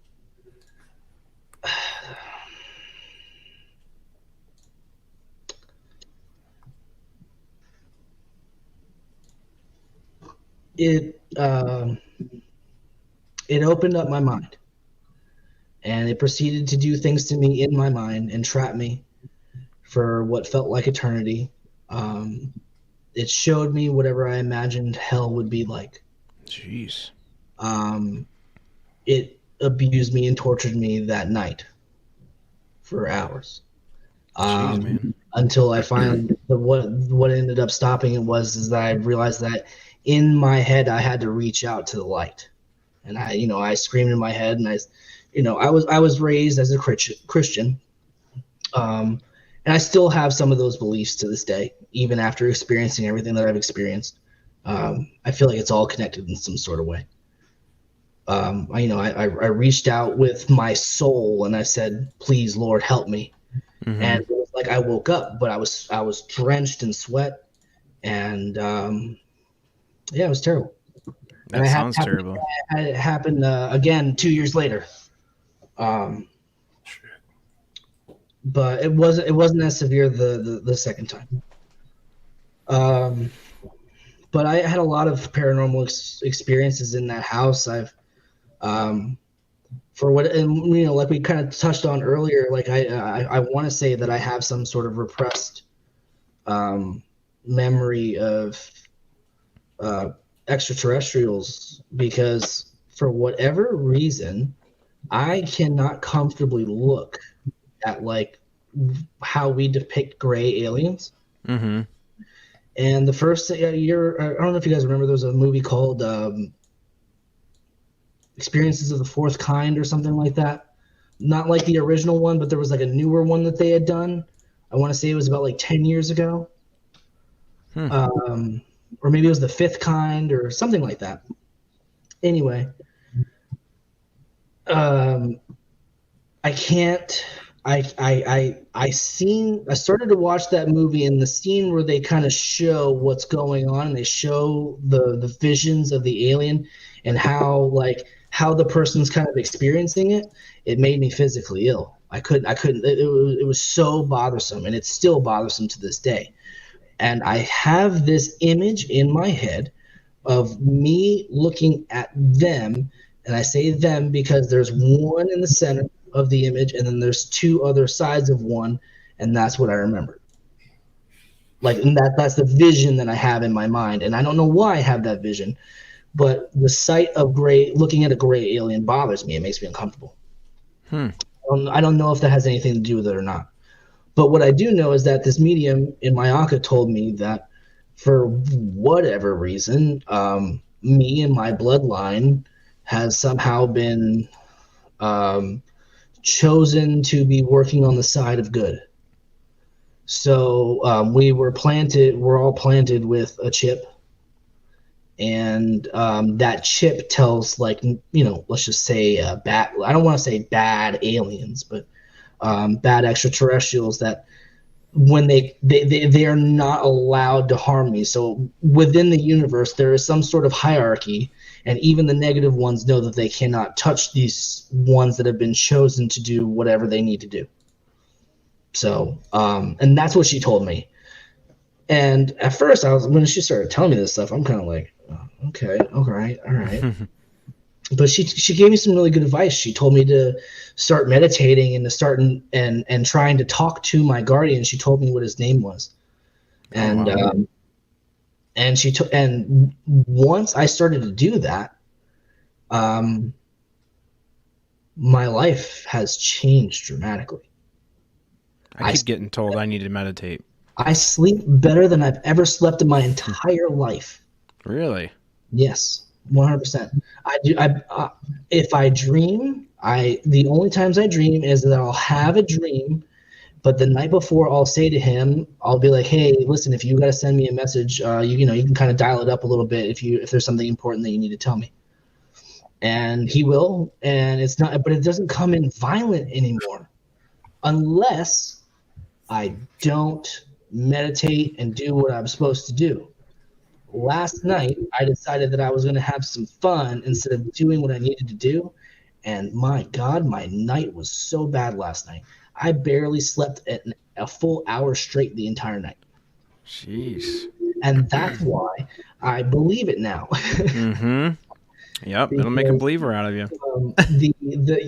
Especially, dude, because I'm telling you, man, I don't know if you can see it, but my eyes are permanently bagged from the lack of sleep that I've had my entire life. And that's just, it is what it is. Yeah. It's a real. I mean, I don't know if my mom's still in here, but she was earlier. She can attest, man. I have these scars on my face because I used to wake up having night terrors, and I used to scratch my freaking face as a baby. Oh man. Yeah, That's terrible. but yeah. I mean, meditate. Like now, don't get me wrong, because another friend of mine, her name's Amber. She's here in the chat. Yeah, we saw Amber. She has actually been helping me here recently. Shout out to you, Amber, because she recommended that I get some stones and try some of these other meditation techniques, and one of them being to opening up my third eye. And I try to do that, and I just like kind of willy-nilly try to do it, and man, I had such a bad headache the next day. And then she told me that I probably needed to like do an energy cleanse too before I start trying to just, mess around with stuff. But it's good to have people like that, to meet people and to have them give you some advice, because guess what? If it was just me and I'm trying to sit here and fumble around with this in the dark, I may end up getting myself in more trouble. Yeah. And that's why people need to be doing what I'm doing what you're doing, getting people and this information together and out there. Yep, that's what we're trying to do here, man. We're pretty much have like a whole network of podcasts, it seems like these days. Between the 3 or 4 of them that we follow on a daily basis, and then our 2 channels, and it just keeps growing more and more. It really is. It's really cool to see, man, with those guys over. I think the top guy is Dark Waters, and then they have like the Vault of Nightmares, and a whole bunch of. I don't know how that feels. They have like a whole little conglomerate of between Dogman, Sasquatch, paranormal stuff. I don't know if they have any mediums or not. I haven't seen it, but they might. Like they have a whole group of people that are just they're all working together towards a common goal. And I was like, man, that's really freaking cool. I would like to hopefully do something like that one day. I don't have anybody willing to do that with me currently, but who knows what's in store. Maybe I will be a part of some sort of Sasquatch paranormal conglomerate, But it's cool, man. It's cool because the whole point of this stuff is to help people and get the information out there and work together. There's so much power that can be had when people unify, Absolutely. And there's a lot of power that comes with not unifying too. Yeah. Like that's what we're seeing. That's what we're seeing the negative effects of right now is people getting their own cliques that, they find out that they don't agree with one thing that somebody says, and they're like, oh, you know what, I'm probably not going to talk to them anymore. Then they go and they get in their own little group over here, and it's like, we all need to come together, and then just because you don't agree on something doesn't mean you can't keep communicating. Yeah, I don't understand the purpose of that. I mean, we're all trying to figure out the answers of the universe, right? Mm-hmm. Just because some of us have some different theories, it doesn't mean we can't work together. Right. Yeah. And what's funny is that I was talking earlier about how I ended up on a podcast with someone who I didn't agree with, and it was very obvious. I still showed him respect. I still said that his opinions are completely valid. He's totally entitled to feel how he feels. He's totally entitled to want to be scientifically driven. Mm-hmm. That's how we've all been conditioned to as a society. We all believe that, science is I don't want to say the end all be all, but it kind of is. That's how we've been taught to understand the world. I mean, we're taught that when we're small kids in elementary school. Mm-hmm. We start learning about science and how to understand the world through that. So, I mean, and that's been going on at least the last 100 years, education being that way. Yeah. So, yep. I mean, it's not surprising that we have a whole group of people within these communities that are just like, no, we have to have hard, tangible evidence. We have to. And hopefully, me doing what I do opens their minds just a little bit, and that's all I want. Just just be open-minded a little bit. Right. Just a little bit, please. Yeah, Look, because if you do, the more open-minded you are, the better life gets, I feel like. The more you close everything off, the more you're kind of just, I don't know. You're not experiencing everything that life has to give you. There you go. That's what it's about, man. Life is all about experience and growth and rebirth and learning new lessons every day. Yep, that's why we're here. Yeah. We're not here to make it till we die. We're here to enjoy the journey. Yep, absolutely. You're making me want to go out and max all my credit cards out. Just have a good time. Well, all right, hold on. I'm going to be responsible for that. But hey, if you're feeling the pull, like you got a little bit of luck going, go do it, man. Yeah. It's funny because sometimes, like, I'll what's the right? I don't outright gamble, right? I don't outright gamble. But sometimes I'll have a little bit of free time and I'll try to play these games on my phone or whatever. And a lot of these games now, they have like summoning systems where you have to like either spend money or grind through the game to be able to get characters or items or whatever it is. And there's some times where like I'll be sitting there and I'll just kind of have the feeling like, all right, it's time, let me do this, and I'll do it, and I'll like get like a bunch of good characters or the best character in the game or something, and I'll be like, oh my god, I can't believe that happened, Mm-hmm. And I don't know if that's me like feeling that, hey, like my luck meter's just gone through the roof or something, but I'm not the only one that happens to. I've talked about a lot of people who have that similar, like sometimes they just feel like they drank that luck potion from Harry Potter, Yep. Man, another movie I don't get references to. Damn it. You never watched Harry Potter? No. Can you believe that? How old are you? I'm 32. Okay, so you're not that much older than me. I'm 30. Why haven't you watched it? I don't know, man. Did you at least read the book? No, I'm really bad at reading too, so that's really a no. Well, my advice is to just watch the movies. Harry Potter was actually good. I even watched those movies, Chad. Well, damn. I guess My that's what I'm doing. I watched them. My kids love them, and it was so funny because it's not even like part of their generation. It was part of my generation growing up. Yeah. And, they love them, man. My daughter's like, "Yeah, Daddy, let's watch Harry Potter 2 tonight. Then tomorrow, can we watch number 3, please?" I'm like, okay. There could be worse things she could be asking to watch, like some of these other crazy freaking kid things that they have on YouTube, and like just mind melting. Yeah, another one too that I need to look into because I didn't realize how much of it was from actual like mythological or whatever history is Lord of the Rings. I haven't seen any of those. I was hoping you weren't going to say that, man. That's it. I'm sorry. I gotta go. I gotta go get some movies going here. Yeah, I need to catch up on some movies. He hasn't seen hardly any good movies, man. It's bad. Any movies we bring up? Have you seen Spaceballs? Yes. Chad? See? Oof, man, that hurt. Chad. That hurt. See? He hasn't seen anything. Well, Yep, just any movie you name off, it's a good one. Son, you Chad. just got to give me homework, and I'll do homework. You just got to give me homework. Movie homework. Well, here's your movie homework. Watch Lord of the Rings first, then watch Harry Potter. All right, I'll do that. Because I have the feeling that you're gonna enjoy Lord of the Rings more than you would Harry Potter. I don't know why, I just feel that way. Okay. Lord of the Rings are good ones. Sounds good to me, man. I can do that. And start with the newest 3 first, then watch the previous 3, because that's how they go in chronological order. Wait, say that again? The Hobbit series. The Hobbit series technically takes place before the Lord of the Rings. Okay.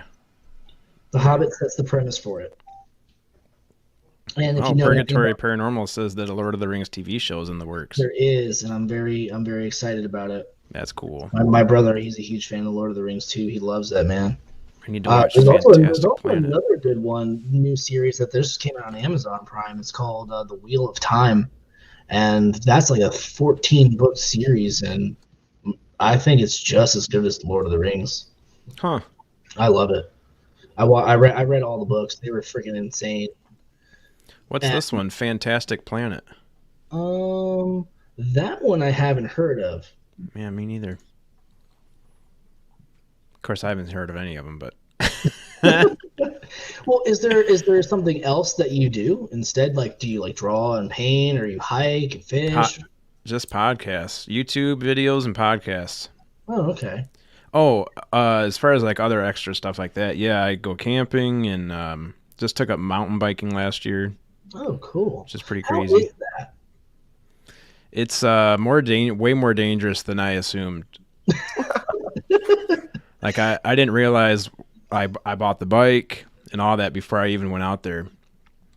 And once I got out to these trails that we have here, because we have like black diamond trails near where I live, and I didn't realize how much of an incline you're going down. I didn't realize how fast you get going, and then you get out there and there's like jumps made out of rocks, and it's like, oh, this is a little bit more professional than I was ready for, but it forces you to learn real quick. The first time it's trial by fire. Yeah, you go out there without any like the right kind of clothes on, or if you go out there without a helmet, everybody out there is gonna give you crap because they're like, "Hey man, what are you doing out here without a helmet? You're going to die." Yeah. Yeah, so second time out I had a helmet on. Yeah, you get going like 30, 40 mile an hour down the hill, and you're just on a little mountain bike. I had an experience one time where I thought I was really cool, and I was going to jump this dirt gravel hill in our neighborhood, and I like the kickstand fell down as I apexed that freaking hill, and it just spun me over and over and over again. And I scraped up the entire, like a lot. It was, my whole face was a scab, perfect line from where it was just all right here. I just caught my face at the perfect angle to ruin it. And it was like that for a good little while. Everybody was calling me Two-Face. It was great. It can mess you up real quick. Yeah, my dad wasn't too happy about it though. Mm-hmm. It was strange because I would do things like that as a kid, and somehow I hurt myself or get myself into some sort of precarious situation. He would get mad at me for being dumb.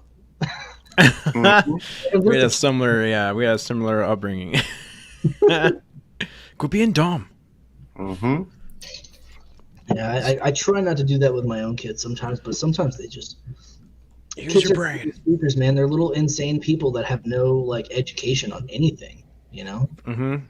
And it's so cool sometimes because they'll hit you with some questions that are just like, huh. Yeah, that is a good question. I didn't realize that was something that needed to be explained, but here, let me explain it for you. Right. It's really intriguing. That's cool. To have that sort of, relationship with your kids, like, and I think that's something that's kind of getting lost in the society and the way that we upbring kids now. I feel like a lot of people don't talk to their kids as much as they should, or they talk to them too much like they're adults. Mm-hmm. Well, that's what we invented social media for and computers, so that we don't have to deal with kids. That's exactly it. And that's why a lot of people think. Oops. Yeah, it's like you're just hand them a tablet and they're good to go, but no, you should probably. Look, Tammy says I'm pretty quiet, guys. Tammy, that's what happens when we get a good guest. I just get to sit here and yep. You got a good guest like Matt, it makes our job easy. Absolutely, it sure does.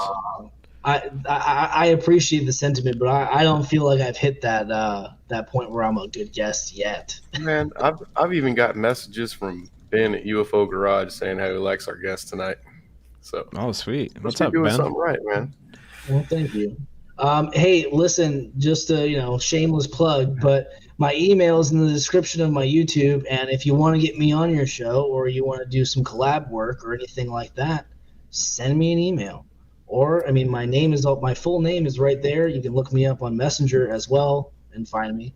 I'm always looking for new people to talk to and do stuff with, and I'm currently booked up for the month of January, but hey, there's always more time. There's always more weeks. So, yep. I'm putting your right here in the chat too. So yeah, you guys, his email's in the chat. If you guys want to contact him and be on his show, or so how many videos do you have on here? I have, I think, 8 right now. Okay. 5 of them are live streams, and because like I said, the majority of the footage and things that I've been working on as far as my research, I've been holding it a little bit closer to the chest, because I'm trying to. Because I have this artist mentality. I've always been an artist to some degree. I love little thing about me. I actually used to be a graffiti artist down here, and which got me into some trouble, which is why I no longer do it. And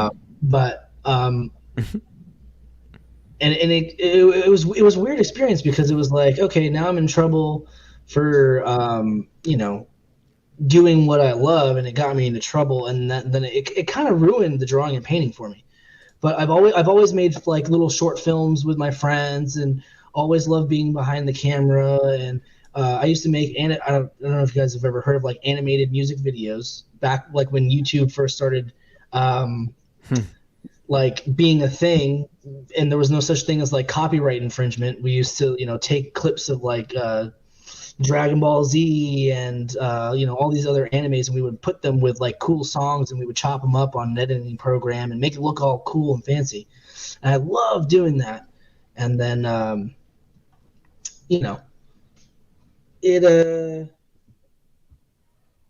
doing this for me has been like I'm touching with the real me again. This is something that I feel like I was meant to, not only was I, told that, but I feel like this is something that I was meant to do, Yeah, I can relate to that. For sure. Yeah. Like me and Sonny both, this just feels like what we're supposed to be doing. Yeah. Sorry, I just realized I had a message. I'm sorry. Oh, you're good. Yeah, like you were just saying, it does feel like puzzle pieces getting put together.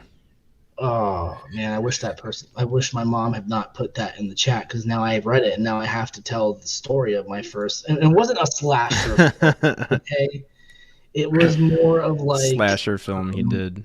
It was like a hostage mystery film. Okay.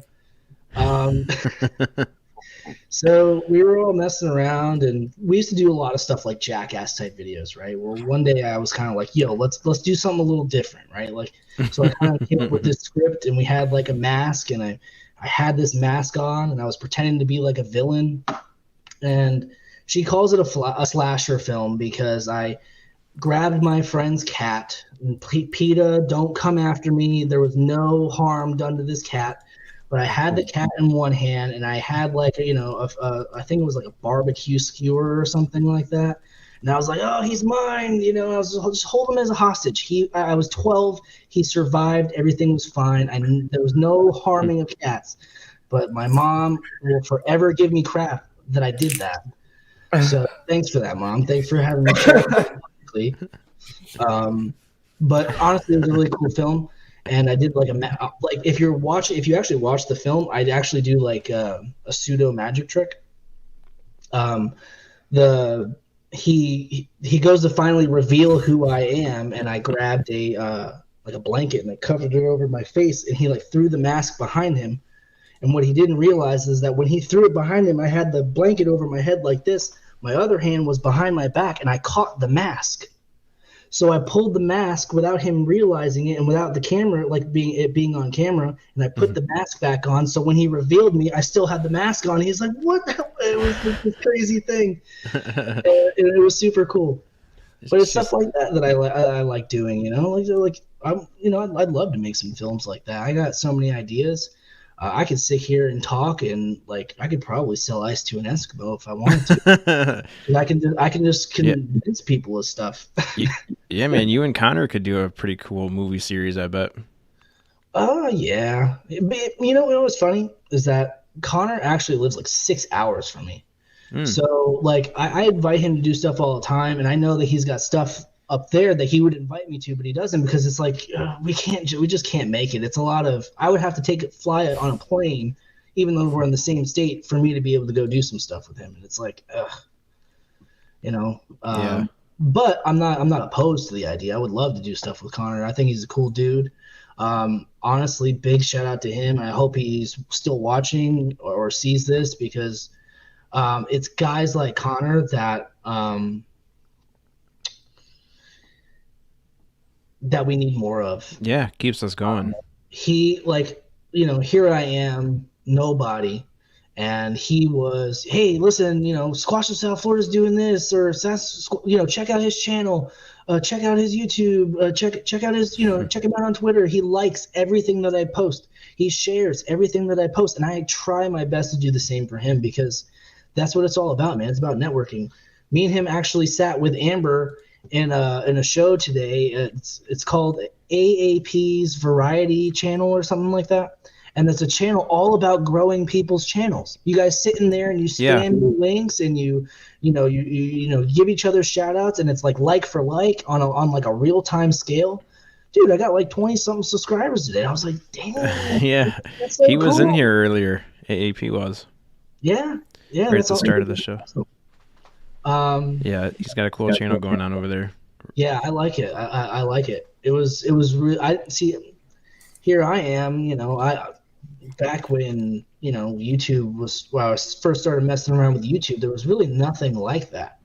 Mm-hmm. So now me getting back into it and trying to really produce shows and films, and I'm like, it's not that I'm not able to learn the technology and the information. I just it's new to me. So little facets like that, I don't I just don't know them yet, Yeah. I don't know if there's a bunch of just like I didn't realize that, not to be crude, but I didn't realize that like OnlyFans was a thing until like a couple months ago. Freaking thing. Right. Yeah, there's some crazy stuff out there nowadays, man. Yep, me and Chad got one of those. That's where we do the show naked. That's for our OnlyFans page. Yeah, it's the exact same show, just no clothes. Paramen and for the paranormal. Whoa, hey, see? Hey. We got to put you on our marketing team. You keep talking like that. Yeah. See, and that's what I'm saying. Like the creative and just like bullshitting type of creative juices just flow in my head, and I'm just like, oh yeah, let's just fucking do it. Like here's some wild stuff that's gonna come out of my mouth. Take it or leave it. Yeah. Ben and Joe over at UFO Garage, they do Topless Tuesdays. Oh wow, that's nice. No, I'm kidding. They just did it once. For about 15 did it once? minutes. I don't judge, man. I don't judge. Running around naked over there on that channel. You gotta watch those guys over there. Yeah, I'll have to There's check 'em something out. else. Hey, for your channel, I really like your logo. Do you have merch? I made that logo. And You made the logo? I made that logo, yeah. Sweet. Yeah, I really like it. You should get some merch, man. Yeah, I've been T-shirts and thinking stuff. about it. A couple people that have seen it have said to me, "Hey, you should really do something with that. That's really nice." So, I'm making. Well, I know somebody with a Cricut. My sister-in-law has a Cricut machine. Oh, cool. So I'm gonna make like 3 different prototype shirts here, and I'm gonna be at the Lakeland convention. I'm gonna have a bunch of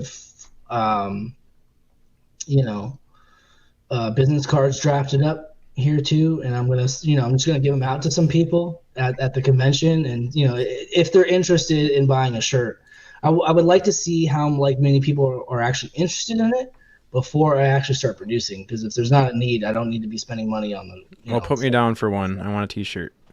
All right, that's fair enough. And stickers. Yeah, Like if you get stickers like these ones, just like a small something that people can put on their phones or on their tablets or something. Yeah, But yeah, I'll look that'll help into you. Yeah, that'll help your channel out too, man, for sure. Yeah, For it's for really those good of us that aren't monetized, we gotta every little bit counts, and then that way it helps you grow your channel too. People will see that and be like, "Oh, what's that channel?" Yeah, that's true. I was thinking about maybe doing a wrap for my car. Oh my god, that'd be awesome. Yeah. Put your logo on there. Well, you just take the symbol and like put it on the door, like the Jurassic Park Jeeps. You know, like how they have the Jurassic Park Yep, symbol. Just have I it on can the see door. that. So I have a black Honda CRV, so it'll look real fresh. That would be cool. I could That's see what my wife that. drives. She's got a silver one. That would definitely get the word out there. I actually, you know what's funny? I haul a 17-foot steel V-hull with that. Oh, I'm sorry, aluminum V-hull boat with that. Launch it back and forth, no problems. As long as I got good tires. Sweet. Yeah, really. Got good tires. That boat's bigger than my car. It is. It is, in fact. But it's, That's awesome. you know, the power of those little cars are good. They're good. They're reliable. The parts are cheap. You know, can't beat it. What do you got coming up next for your channel, for your YouTube channel? Are you going to do any? I have Carrie Arnold on my show next Wednesday. The Wednesday from Bigfoot, Carrie Arnold from Bigfoot Odyssey. Mm-hmm. I have Donnie Miller from Standing Goats Rescue coming on the week after that. The week after that, I have it's a toss up. I just want to make sure I lock in the dates before I advertise that out there. Mm-hmm. I'm currently working on my first film that I'm going to publish here on YouTube. I'll be setting the premiere once I get a little bit further into it. I'm going to be mainly working on the majority of the editing this weekend. I just haven't had enough time to get around to it. Mm-hmm. I'm going to be at the Lakeland Convention in 2 or 3 weeks from now. I think 2 weeks. We have the Great Florida Bigfoot Convention down here. I'll be at that. Sweet. Meet up with some researchers from up north, hopefully, and maybe do an investigation after it. That's cool. Staying busy. Yep. And then the beginning of February, I'm going to take like 4 or 5 days off, and I'm going to be working on a project. I don't have the permission to say what it is, what's going on with it, so I'm not going to say it. But there's another secret project that I'm working on coming up. That's one thing about me, man. If I get invited to do something, or asked to do something, or asked to keep something a secret, or even if I don't have their permission, even though they didn't tell me it was a secret, I'm not gonna be like, "Hey, I'm doing this, I'm doing that," you know, just for the clicks. I'm not gonna do that. You know, Yeah. I respect the people that I work with and the opportunities that people in the community have been giving me. You know, for example, if Carrie Arnold hadn't given me a for sure that he was gonna do it, I wouldn't have said that I was gonna be on here with him. You know. Right. Well, that's cool, man. At least you're staying busy. Yeah. Not, you know. It's growing. Your channel. Full-time job, family, yeah. white picket fence, and some Sasquatch. That's right. Sasquatch in the background. Yep. That's cool, man. This cuts in on my fishing time. Huh? This all cuts in on my fishing time, but this is good times, man. Hey, I had to man, give you up want to do fishing some cool fishing, come down here to Florida. Oh, I bet, dude. Dude, You guys probably got all kinds of crazy stuff down there. man, we have fish that can swim backwards and jump out of the water backwards. I'm not even joking. I'm being 100% serious. Oh, geez. Yeah, thought you're just being. No. They're called clown knife fish. The freshwater fish from, I want to say, I can't remember if I always get mixed up between Indonesia and Vietnam for whatever reason. I can't remember which one of the two. But they're an Asian species fish, freshwater fish. Mm-hmm. They sell them in pet stores and stuff, and we realized down here back in the early 90s that they had a small population starting to form in this one lake system that we have that's like 20 minutes from my house. And now they're full there. They get to about 15. I actually just seen the biggest one record that was supposedly caught recently was like 16 pounds and like 44 inches. So, and what's cool is that they're like a flat fish. So like their bodies are about this flat. Like if you're looking at them like, you know, how you're looking at me right now. Mm-hmm. But if you turn them to the side, they're super wide, and they're just like a whole body of a fin. and they have like one little dorsal fin that's kind of like their steering mechanism, and that's how they're able to literally fight you going backwards. And they have tight gill plates, so it doesn't like imagine a flounder inverted the opposite way, and then yes, you're right. So instead of it being flat, it's vertical. Yeah, that's strange. Oh yeah, man, they got nasty teeth. They're really cool. But they're considered invasive species down here, so you're technically not supposed to put them back. Oh really? Supposed to just yeah. You're supposed to kill them. Sorry, buddy. I'm supposed to kill you now. I don't. I think they're cool, and they're not going anywhere. Yeah. I can catch one, and there's probably like another 10,000 in that freaking lake by now. That's probably how I'm not harming the population whatsoever. They breed like similar to say snakeheads. Snakeheads are actually a big problem. The difference between the snakehead and the clown knifefish is that they don't eat the native largemouth bass. They don't eat the like the native shads and stuff like that as bad as the snakehead does. The snakehead will eat anything from turtles to ducks to mice to like other game fish, baby alligators. They don't care. They'll eat anything. Yeah, I'll stay up here in Michigan. Yeah, crazy ass fish and alligators down there. Yeah, I mean, we have crocodiles down here too. We've got pike. Damn. We've got damn pike. Okay. I would love to. We don't have a pike, but we supposedly, I've never caught one, but I also don't fish a lot up north. We have these things called a chain pickerel. It's a little pike. They maybe get like 5 pounds or something like that. They're a little pike. Little pike. Yeah, a pickerel. That sounds cool.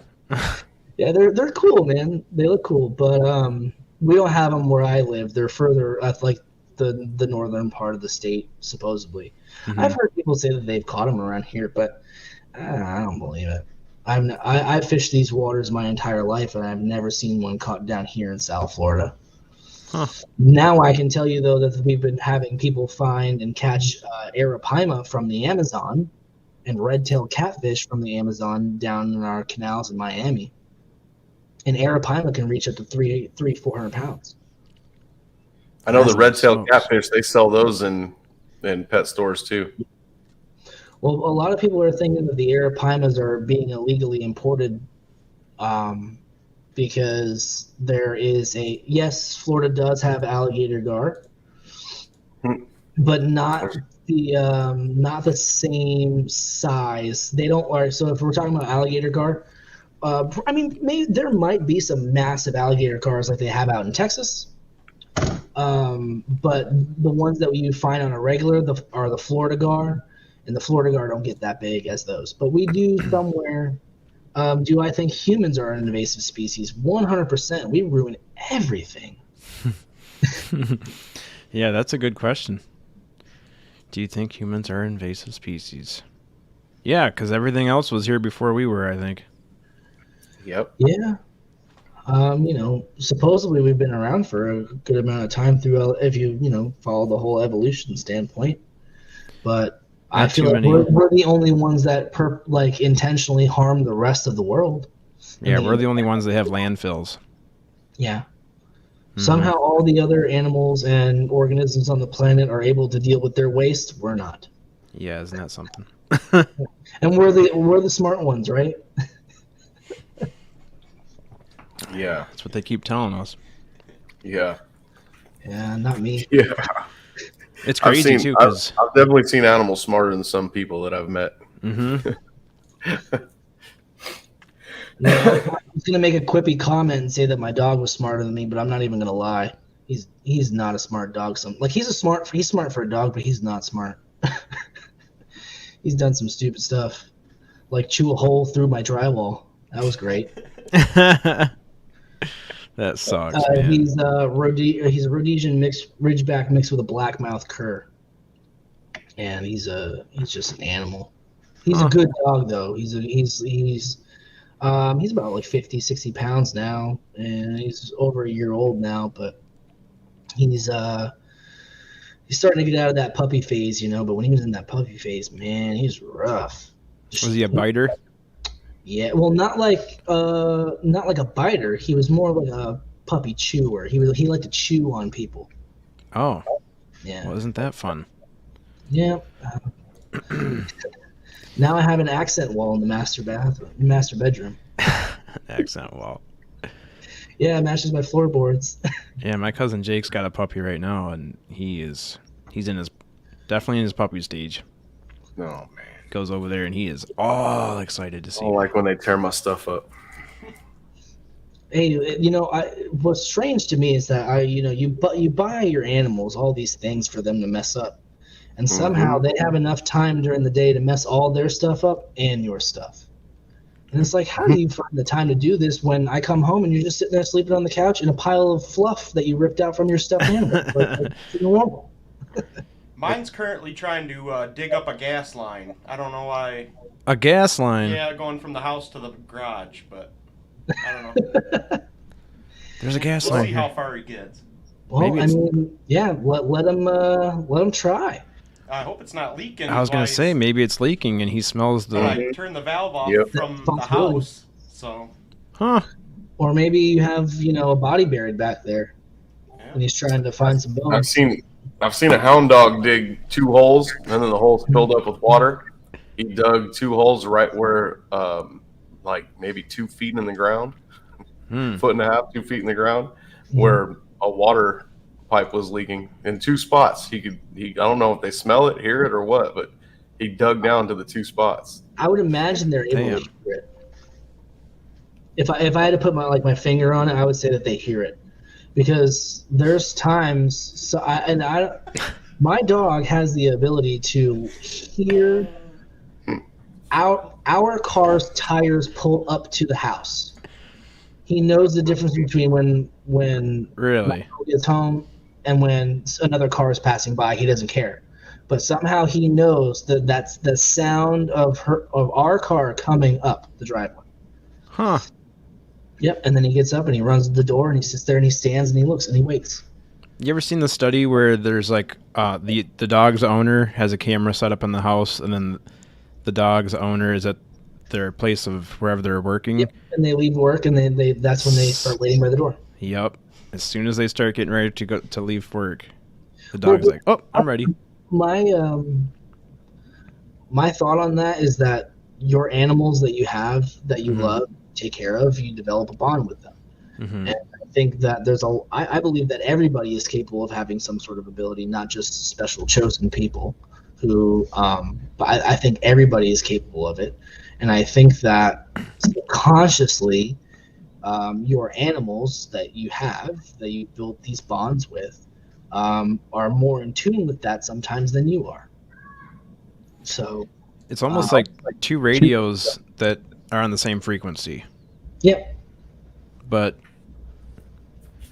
with us, it's like distance doesn't really matter like a radio does. But Yeah.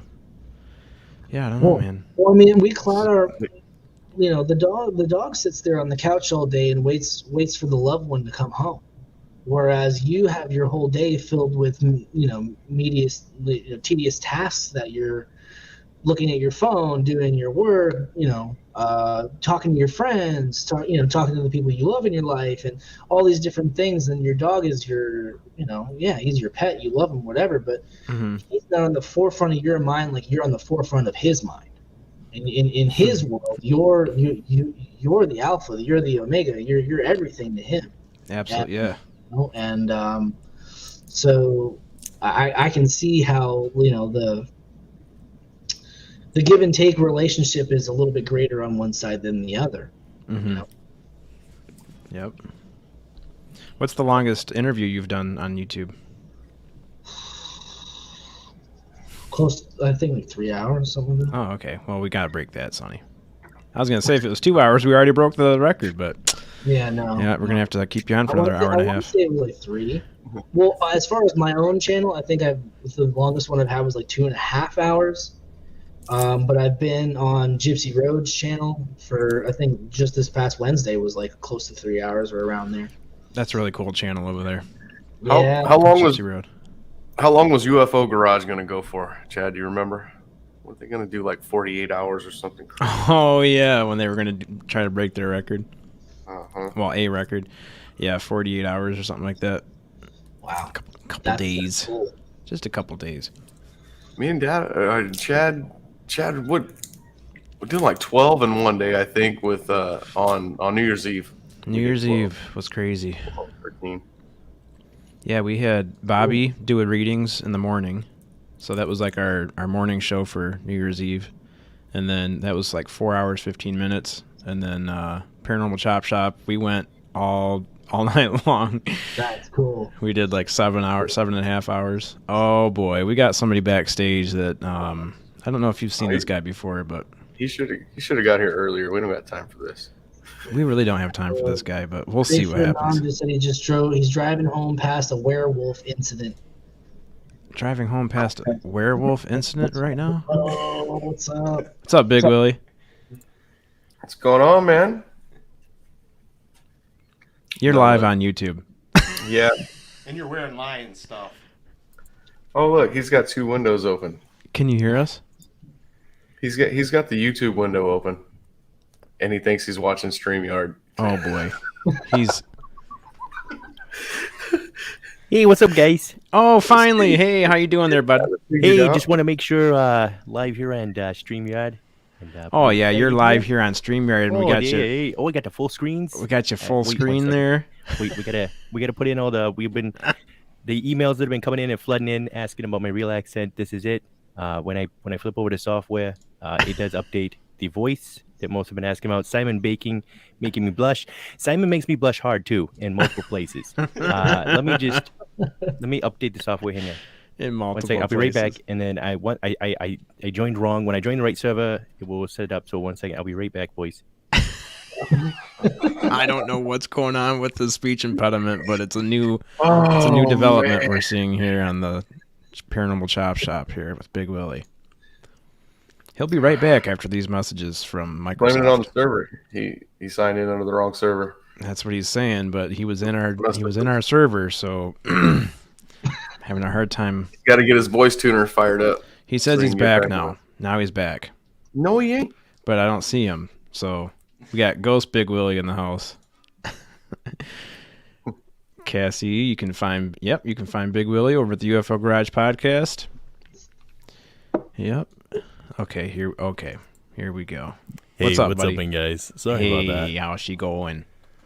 I know it took a second there. Every time if I do it wrong, for whatever reason, it doesn't install the software, and so I usually have to back out, go back in, and I know Bree and them are asking about it. I sent her the link. It's a free download that most people can get, so no problem there. I thought you were gonna blame it on the computer. I No. provided. Speaking of that, I owe you your chips, dude. I need to send your chips out. You're not sending them anywhere. We have to. That's a meetup kind of thing. Oh, do we just have meet to- up again? Yeah, we have to meet up. Say chips. And do we fully insert the chips? chips, or do we What kind of? potato chips? Jake's like chips. I like Michigan, better made. That's right. Better made. Wait, Rob, were you Jake Smith, Mr. Jake Smith? Were you trying to tell me you weren't a Lions fan, though? Oh, I would never claim something like that. Swear to God. Swear to God. I'll watch it secretly. We're not going to admit that on YouTube. I wish, we wouldn't be screwing up our #1 draft pick, starting winning all of a sudden. I know. We don't do that. I know. As soon as we had a chance, they're like, you know what, boys? There's one last way we can disappoint our fan base. Let's start winning at the very end here to secure the fact that we may not have the first overall pick, which... Have we not destroyed enough, though? Like, honestly. You go to Ford Field to watch the other teams that you don't get to see normally. That's right. Oh, man. That's horrible. But hey, Guys, it's been a good night. Lots of Bigfoot talk. Lots of, I caught the tail end of whatever was going on here. I'm not sure what we were talking about. Were we talking mermaids? Because if we were talking mermaids, I'm in. Listen, hook, line, and sinker. I will talk some mermaids. We're talking mermaids. You want to talk some mermaids? I'll talk some We can mermaids. talk mermaids. Come on, mermaids are where it's at, right? So they're real? You think they're real? I think there's got to be an element to something out there. I mean, we had, it's funny that Christopher Columbus himself, my man Ben, There's your boss, Mothertruckin' man. Jenkins. Hey. Did you put in your software too, dude? You joined the right way. See, I joined the wrong way, and it was all messed up. I put in the hardware, dude. So hard. Hard. Oh my gosh, it's so wet. I don't know what I'm a part of right now. Man. We're officially gone off the rails. You need a spoon But for dude, that. seriously, Christopher Columbus not only did he see UFO, he had the earliest account of possible UFO encounter in some of the early American history. Besides, obviously, the first Native Nation people here, you have most wrote up as just the mantis encounter, but he claimed that he met mermaids on top of the UFO. Who saw mermaids? Mother Trucker, this was like the third episode that you and Joe ever did. You guys talked about this, huh? Listen, Mother Trucker, and your penis pillow. Your penis. Oh, you left the penis part really hanging there. Penis. And you, Pillow. hey, listen, you motherfucker. and your penis. penis. Go back to Horror Island. Oh my God. What if, Not that what cold. if the Sorry, Native Matt. This is Americans- where we go off the rails. It happens No, every now no, and it's cool. It's cool. I love being a part of this kind of stuff. What if the Native Americans had just told Christopher Columbus that when he showed up, right? They'd be like, "You bet you're home on Horror Island." None of us would have even turned be right here. around. You turn around, you go back to where you came from and clap your own cheeks, man. Don't come here. Don't Bro, come if you here. can clap your own cheeks, you are talented. Don't come here and clap your cheeks in front of my ladies. That's what he said.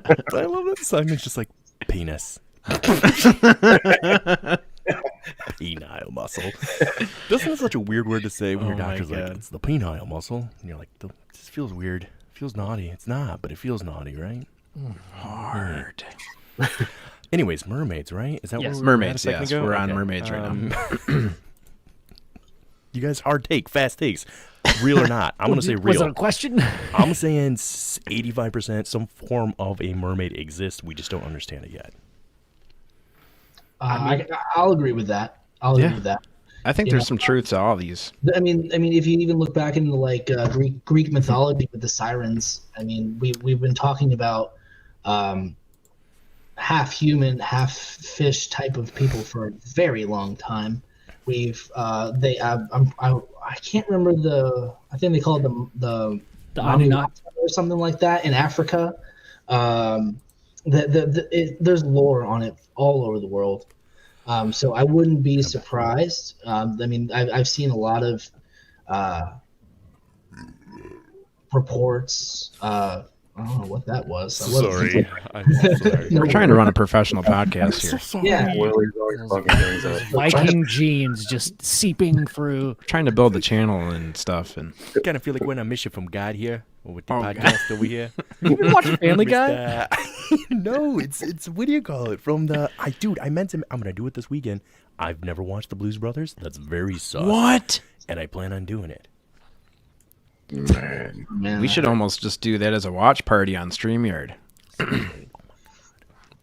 my God. Did that. Get your tickets Can't now, believe you haven't seen the $4.99. Blues Brothers. So Matt, have you? So you know the Anunnaki, the Sumerians have chiseled reliefs of half people, half fish. Those are the earliest known sculptures to depict half man, half fish creatures, and those people. A lot of archaeologists and pseudo-archaeologists say that particular group of people lived in Atlantis at some point. And Atlantis, if it were to be in the eye of Africa, like Bright Insight, Jimmy from Bright Insight, that specific region, all of those monuments are in the Iran area. So it makes a lot of sense. Like those are some old statues that the current government in the past 10 years has purposely destroyed Yep. to get rid of all the evidence, which is super fishy. And think about even like I know people don't always really believe the Bible, which is a nice pun at the end there, but even the Bible talks about like how every living creature came from the water. And I know science in the Bible, whatever, butted heads, but then you look at science, what it's telling us, and it's like, yeah, we evolved from the water. So Is it that far-fetched? If we're talking Bigfoot, possible split gene at some point in time in the Cro-Magnon era, where we split off this genealogy, and there was development of humans, we know that humans were out there getting it at one point, right? With every species, we were getting it hard. Maybe somebody stayed in the water. Why is that so far-fetched? Well, when you put it that way, Dolphinately. And for sharks, I'm thinking like it's written in the starfish that don't be jellyfish about it. It's that the fact is that dolphins. It's just a school of ideas at this point, honestly. Is that dolphins they have blowholes, top of the heads, right? They're mammals. It's true. So they are mammals. They do. They have teats. They got to breathe. They Suck breathe on air. them. yeah, That's true. Yeah, they breathe air. You know, they're not fish. just saying. have I didn't say anything, by the way. Oh my God, Melissa. That's a good thing. Bro, Ben, I've been going so hard tonight. I've been telling Jake, Jesus Christ, John, all of them, Chad, Jake, Sonny's, all of them. Our names are right on the screen. Guys, I know. I tried to read it. And that's what threw me off. I skipped right over Chad. I was like, Jake, Chad Smith. It was a long work week. I'm having a few tonight, and it's good to be here with you guys. I've really, really missed all of your faces, your beautiful faces. Yes, and I Matt, it's missed very you nice guys. meeting you for the first time, by the way. Oh, of course, very nice to meet you guys too. Tammy, absolutely. The female dolphins, not to be slut shaming anybody, but kind of sluts. But for a good reason. They purposely sleep with as many male dolphins as possible, so that when they're young or born, the male dolphin will be like, I'm gonna kill that. But then they're like in the back of their head, they're like, shoot, I was sleeping with her last week. Like, there's a chance. Yeah. Right? Like, last month, whatever. Sonny, your thoughts? Oh, it's not okay for us to eat dolphin, but Willie's saying it's okay for the dolphins to do it. I didn't say that. Like shaming the dolphins, Willie? No. Have no hoe dolphins? She really does. They hoe their way around to protect their young, so when their offspring are born, the males won't kill them because they won't know if it is technically their offspring or not. This is a real thing. I'm not And making you're this bringing up. up the dolphins and the mermaids. Or do you think the mermaids came from the dolphins, Willie? No. Somebody bone a dolphin. Is this what you're getting at? Somebody came. Somebody definitely came first. Came from the dolphins? Well, okay. Where are the mermaids? Where do they come from?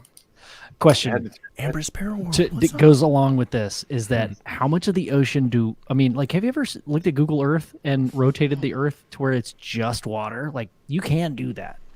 Like, Oh yeah, the majority of the oceans have not been explored. We don't actually have a submersible in existence that can survive the gravity of being that deep in the ocean. Yeah. So there is so much that's still Gravity. undiscovered. Some of us can only go so deep. There's a tap out point. do you think it's possible that there is a landmass that has been protected from us that we are not allowed to know about? That Yeah, it's in the Bermuda Triangle. That's the no-no zone, the don't-touch zone. You need permission. No, the Bermuda Triangle. Okay, now hang on a second, though. Before we even get to the Bermuda Triangle, I think, and we talked about this a while ago, Buddy the Elf brought this to my attention. The North Pole. Has anybody ever looked this up? This bullcrap of the North Pole? What? Can you be a little bit more specific? It's the North Pole, right? All of our life, we just grow up knowing it's the North and South Pole, and I always thought there was a Got an address? There's not. It's a floating chunk of ice that just floats throughout the oceans. I think it was in 2007 or 12. The Russians stuck a metallic pole there and was like, this is ours. Wait, But it's just a floating chunk of ice. I'm almost dead positive on this. If you look it up, it's got to be a landmass, right? it's just a floating chunk of ice. And they're like, I guess that's the North Pole, but it moves. And I'm like, what? What? I swear. you sure? I could be drunk, but maybe look it up. I could be drunk. But let's see here. I swear. Is the North Pole? Mermaids are dropped from a spaceship. Phil, we don't know. Octopi could be, huh? Those slippery, sneaky little smart bastards undoing jars and stuff. There is no land at the North Pole. Instead, it's all ice that's floating on the top of the Arctic Ocean. Over the Exonerating. past 4 decades, scientists have seen a steep decline in both the amount of the thickness of Arctic ice during the summer and winter months. So eventually, there's going to be no North Pole. It's just going to melt know away. our Santa Claus. That's what it means. That's it. Tough times for the elves up there. It's been hard. I got all my gifts that I needed. Yep. I don't Done need with that your guy no Christmas more. shopping. I don't need that Santa guy no more. Okay, I gotta just check out the chat because all I seen from Tammy was Melissa, but their tongues, and I've gotta inspect. Might have missed. But their tongues. Chad, do you think that someone said a sprinkling octopi, but what if an alien species came at like the crack of dawn and Earth civilization in the primordial soup at the crack of dawn? I've been and then sprinkled some little extra sauce, and then now we're here. Do you think that's possible? Think you did it like that? I mean, if you were able to come up with it in your head, then I think it's definitely possible. You know, Bigfoot mission rhyme, my man. Right at the ass crack of dawn. Man, that's really. I've definitely come on the crack myself of dawn before. Okay. Yeah. Okay. No, early. No. Huh? Sauce? No, it's, It always I mean, smells I like am sauce. drinking the no laws. Wait, no laws when you're drinking claws, but it's not a White Claw. What is Ben, it? this is for you though. Oh, Honestly, Bubba. look Hey, at that. cheers, dude. Cheers, mate. The laws were here. Cassie, Hey, can you cheers, come up with everybody. some rules? Oi, oi. I have cranberry, but cheers. That's what I have. Cheers, Cranberry boys. and vodka. Coffee. Cheers. Heck yeah. Oracle, you need to settle yourself down. Yeah, You're starting to sound like Dave Scott. I've had more caffeine than I think is legally allowed. Tammy says, Matt, don't get scared away. It's true. We have an amazing little like group of people here. We have a real school here. A pod, you could even say. Matt, the don't get minds scared away. Like a dolphin pond. Here in our coral Yes. of collections. I'm from Florida. We have the Dolphins team. I'm familiar. Do you guys have freshwater dolphins in Florida? Like the pink, or is that only in South America? That's where South they have the America. pink bellies. Yeah, the pink ones that look more alien than dolphin. Those ones are unique. Now those dolphins I could see dropped off by a spaceship. Yeah, I They can do. agree. They have totally pink bellies. Mel- Wow. Jesus Christ. Jesus Christ. I mean, how do you think we all get that beard oil off? Hey, that's a good So topic. shiny? Christ, you're gonna switch to that? You could just go right into Jesus. Oh my god. I love you guys. Melissa's No, we Snow probably Trail shouldn't. Bomb. It's a We're not live, are we though, right? Guys, we're backstage. no, we're cool. You can say whatever you want. Don't tell him that. Oh God, no, Oh, we're God. still live. we haven't Willie. even started. This is Are why we go? I Hey, were you never doing bring people another? on anymore. Sonny, did y'all go for 7 hours the other night? We did. 7.5. Oh my god! So y'all did you have like a break at any time? Like that has to be a record. Yeah, I mean, that just proves that we can go all night long. I True. mean, Ring it in the new year. You went for at least a year, from one year to another. We did. That's admirable. I was so jealous that I wasn't able to pop in. I didn't even like. We were at a friend's house and there was babies and yeah, it was calamity. And then I went back and watched y'all's episode. It was so good. It was so funny. Oh, God. Dave popped in and with the hat, dude. That was awesome. Dude, Dave was awesome. Yeah, that was cool that he called in. He had his hat on. Did you catch Josh at the end when he was walking down the street? Oh my Dude, god. Dude, you he was know- trolling We all us had all to have so it hard. sit 'cause he was so scared. funny. It was so funny. Also, I realized that Josh, if you're listening, dude, I know who you are. Josh reminds me of Matthew McConaughey, dude. Yeah. He is like a young Matthew McConaughey with short hair, dude. Those pop brownies will always get you, man. But yeah, that was hilarious. Just walking down the street, like, guys, I'm scared. Like, He's like, there's And some he trippy just came shit up with going a on. football out of nowhere. You remember when he was like, is that a light? No, that's just a street lamp. Never mind. It was like showing us just pitch black. He's like, you guys can see it, right? It's right there. And we're like, it's just a black screen, bud. And then he was like, there's a bench. This means someone probably sat here. Somebody probably sat here. Please, pontificate just a little more for us, please. so did Josh really steal a football from some poor kid's yard? That we don't know, think he though. did. We're not sure Merry where he Christmas, got it. you asshole. just punts it. Like, I don't think he even knows where he got the football. Josh, do you know where you got that football, buddy? Yeah, Josh, we need answers on the football. Honestly, that was the most mysterious part of the whole thing because that came out of nowhere. He was like talking with his hands, and all of a sudden he was just like, I don't know what I'm doing out here, guys. And we're like, you had a football in your hand, bro. Where did that come from? There's some It's not trippy easy shit to going on out conceal here. a football in oneself. Like, not a lot of hiding places. Oh, man. Ah, that's funny. And when he I said, love laughing at Josh's "You might have to expense. call the cops," and then he said, "No, it's okay. There's a biker gang out here. They'll help me." Oh, yeah. What happened? I think that's when I had to like. What? So what? Was there a biker gang or what happened? No. Okay. Nah, fool. There was Not a fool. honestly, there was probably not a lot, but Josh ran with our imagination hard when he rang in the new year. Hard. Damn. He said that was his football. I forgot I had it under my arms for 20 minutes.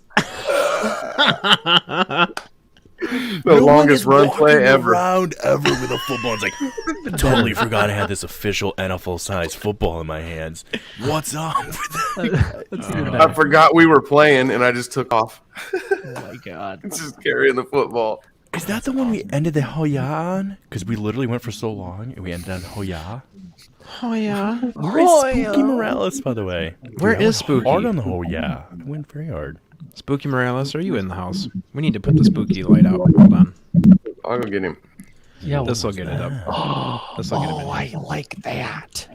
You gotta put the spooky light up. Oh, I've got his color in my on my lights too. It's his purple color. That's Perfect. an orb. Huh? Who's got the feedback? Sonny? Hold on, Gotta I'm. be Sonny. You son Oh, of it's a- fake. You There son ain't no. of I don't got no. a biscuit maker. It's Oh, it definitely was Sonny. Sonny. You son of We a got rid of biscuit we got maker. rid of your mic, and it took care of the problem. So But really, Really guys, got I feedback? do think about the ocean so much. I'm sorry to bring it back to Feedback. that, but I really do think the aliens, like whatever you want to say. Sorry, let me reword it this way because somebody blasted my rear end on. I don't ever go on Twitter, but anyways, point being, they were like, "Hey, you need to say that they're." I don't remember the right way to say it. Off-world aliens. That's the Yes. right. That is the politically correct way to say it. Yeah. The off-world aliens are probably in that mother trucking ocean, is what I'm going to say. It's the perfect hiding place. There's so much we don't know about it down there. Yeah. Think about this. The craft get rid of inertia and gravity. They make a bubble of space-time around them. They don't Why even care. not? Did you see the video of this that they released? Jeremy Corbell, and that thing was like 10 knots, and it didn't even care. It was like, that doesn't dude. matter to me. Your guys' physics don't apply here, son. He looked it right in the eyes. He said, I am the captain. Jeremy Corbell did that. Jeremy Corbell did. And then Grandmaster UV showed up and was like, you do not know the way, my brother.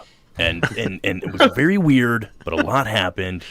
Physics don't apply is the point. My point being, they don't care in the water, right? There's It's splish never splash. mattered. Physics have never mattered to abductions, right? People have like light and speed everywhere, and nothing ever happens to them. I was thinking about this today because I listened to this crazy story about this Japanese guy who got abducted back in the 80s. And it got me thinking. He was talking about how he was up there for less than 5 minutes and an hour and a half passed. So what if, and I think even didn't, who's the most famous guy in like ufology right now that you guys had on, Ben? Corbell's cool. Chin. Sure. Lou Elizondo. Thank you.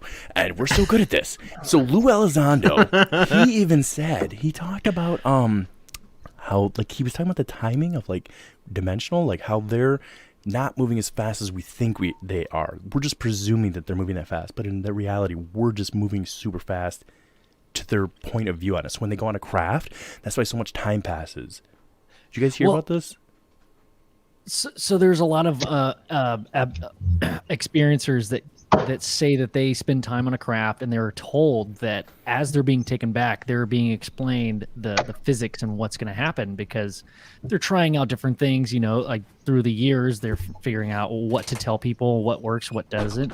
And some people have been told, hey, look, this is what we're doing. We're taking you back. We did take you for like a few days, but we're going to put you back in your timeline. So just time doesn't mean the same thing to you and me. Just that's all we're going to tell you. We're going to put you back. And sometimes it's 5 minutes past where you started. And sometimes it's 5 hours. Sometimes it's 5 days. It's just, it's different. Like they think the analogy that I came up with is like, hey, let's go get some fried chicken. There's literally 4 fried chicken places. There's a KFC. There's a Cane's. There's a Golden Chick. Both of those are all pretty much the same to me. But for you, you might maybe a fried chicken connoisseur. It's very specific. Like, don't drop me chicken. off. Don't drop me off at a K's when I know there's a golden chick right around the corner, dude. Nice chicken. I want a spicy chicken sandwich. Yeah. Don't start talking about chicken sandwiches, guys. Sandwich. Unless Big Willie's gonna come over here and make me some chicken sandwiches. You said, You said such a cuz, good chicken dude. sandwich, bro. Cuz. You're making Chad hungry. Yeah. Making me hungry, Dude, that man. reminded me of Napoleon Dynamite, the way you said cuz. Chad hungry. Just stop talking about it. Big Chad hungry. Eat Big your Chad tots. Bro, we're such masterminds. This is amazing. Like, this is when I CIA know. takes 2 looks at us and they're like, don't worry about those guys. But then once they leave, we're like, the Dolphins, they're in the real secret society. And they're like, crap. The Dolphins are inside of the Tic Tacs. But how does that work with the Hollow Earth theory? Shout out UCR. Do we With the Hollow Earth. To Wait, what are we talking about? Okay, again, sorry, I'm all over the place. We're Going really back to like way back in the day when my brother and I used to do this podcast, we were really big on like saying that we felt that mainstream media conditions people to get comfortable with ideas, right? Like one could certainly make the hypothesis that over the past 3 generations, the idea of aliens, off-world aliens, have become a more mainstream thought that people are more comfortable with. Now this latest movie, and crap, Jamie and Bree, I apologize with butt stuff, guys. You guys talked about this movie just recently where they were showing how the moon is completely hollow. It's a total base. Did you guys see this movie? It's got like, what's her name? She played Storm in the X-Men back in the day. Halle Berry? Halle Berry. Halle Berry? Thank you. Oh my god, I was like, God, dude. Okay, so Halle Berry is in this, and some other people. I only remember her, but she was in it, and it's like a hollow moon. Have you not seen where they're hitting on this? It's like a totally made-up movie where like all this bad stuff's happening on Earth, and they're like, we totally landed on the moon, but we didn't show the real footage in 1969 when we cut the feed. This is what happened for that minute and 12 seconds or whatever it was that we cut the feed. Moonfall. Thank you. So the point being, We did it. we did it. What if? Thoughts on Hollow Moon and Hollow Earth? Where did all the material go? What material? All the material that took up the inside of the Earth. Well, you wouldn't need it. It could just be caverns, right? Layered like the 7 realms that the Norse gods talked about of ascension. Like, is that what the mountains are? Like are mountains the material from inside of the Earth? Because Antarctica's the highest plane on ground, right? Like the highest point of Earth, even above Mount Everest. that's what they say. I mean, That's fact.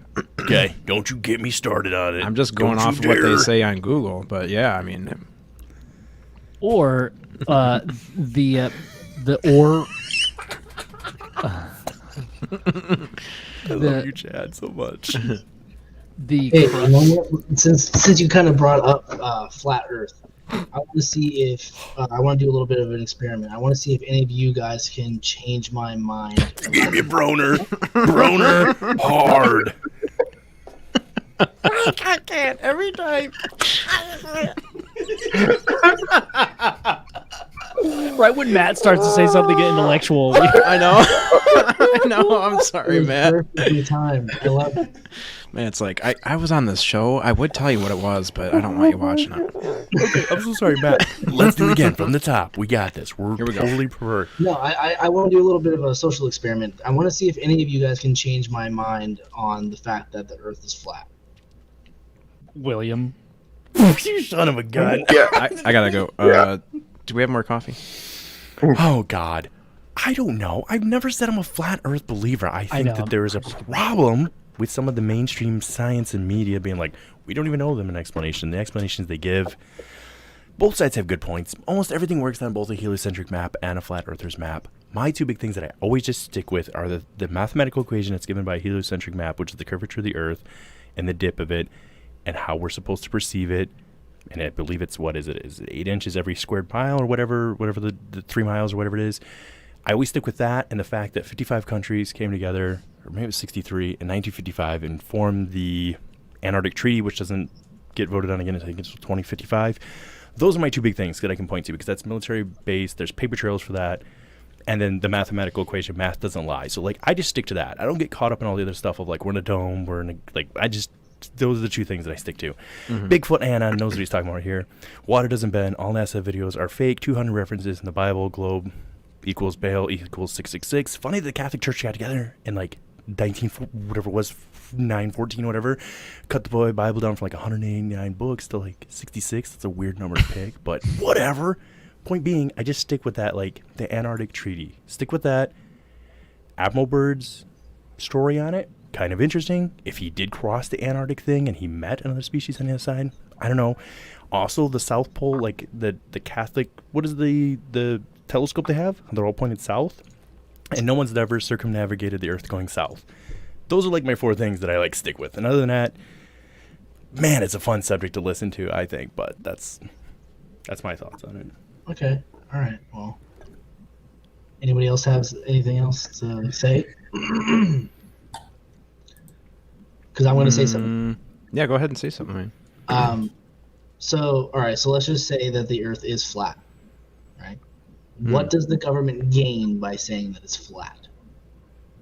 Not much. Not much. The other thing, too, is it's not just our government. And if you think of the United States, when people say the government. No, I'm talking about like the world government, like the world economic, like what do they have to gain by lying to everybody that it's flat, that's saying that it's round? And that's if they can all communicate, if they can all agree on, like, they can't agree on. That's what they want you to think. You'd have to get the whole. Agree. What's that they can't agree? Yeah, come on. It's all hand deals behind the even door. It's that all is it's a political conspiracy? theater. Man. It's total political. Come on. You look up these conferences these guys hang out with each other. That is total political theater. Those people. This gets weird. Ben and Joe, remember you guys talked about this way back in the day. Remember how like every U.S. president, what is the one thing we know about every U.S. president dating back to George Washington? There's like 2 facts that we know about them. The one thing we know about them is that they're all related. And they, I don't know, they're pretty cool guys. Mainly. Pretty cool.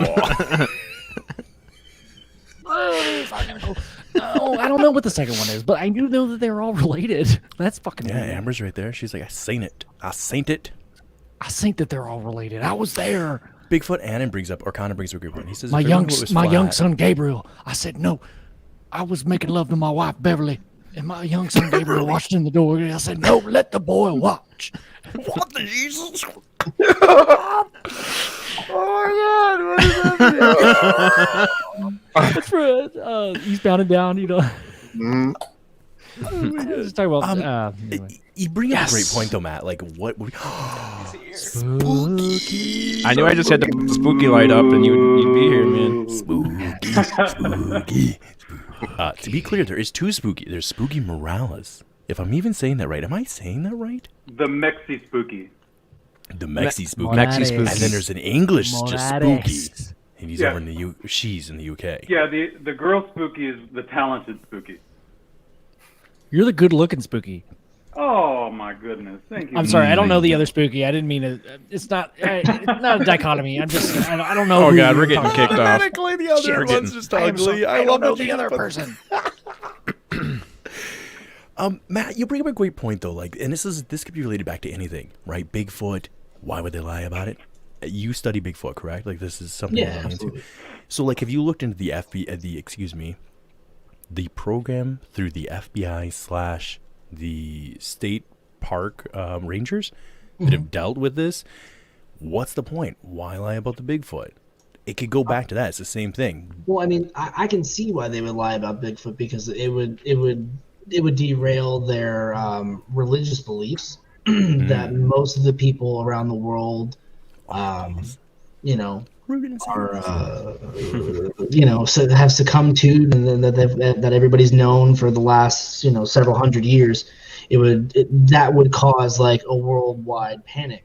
But back when we went to the moon and said, "Hey, listen, it's a round disk Earth. We have the proof now." Yeah.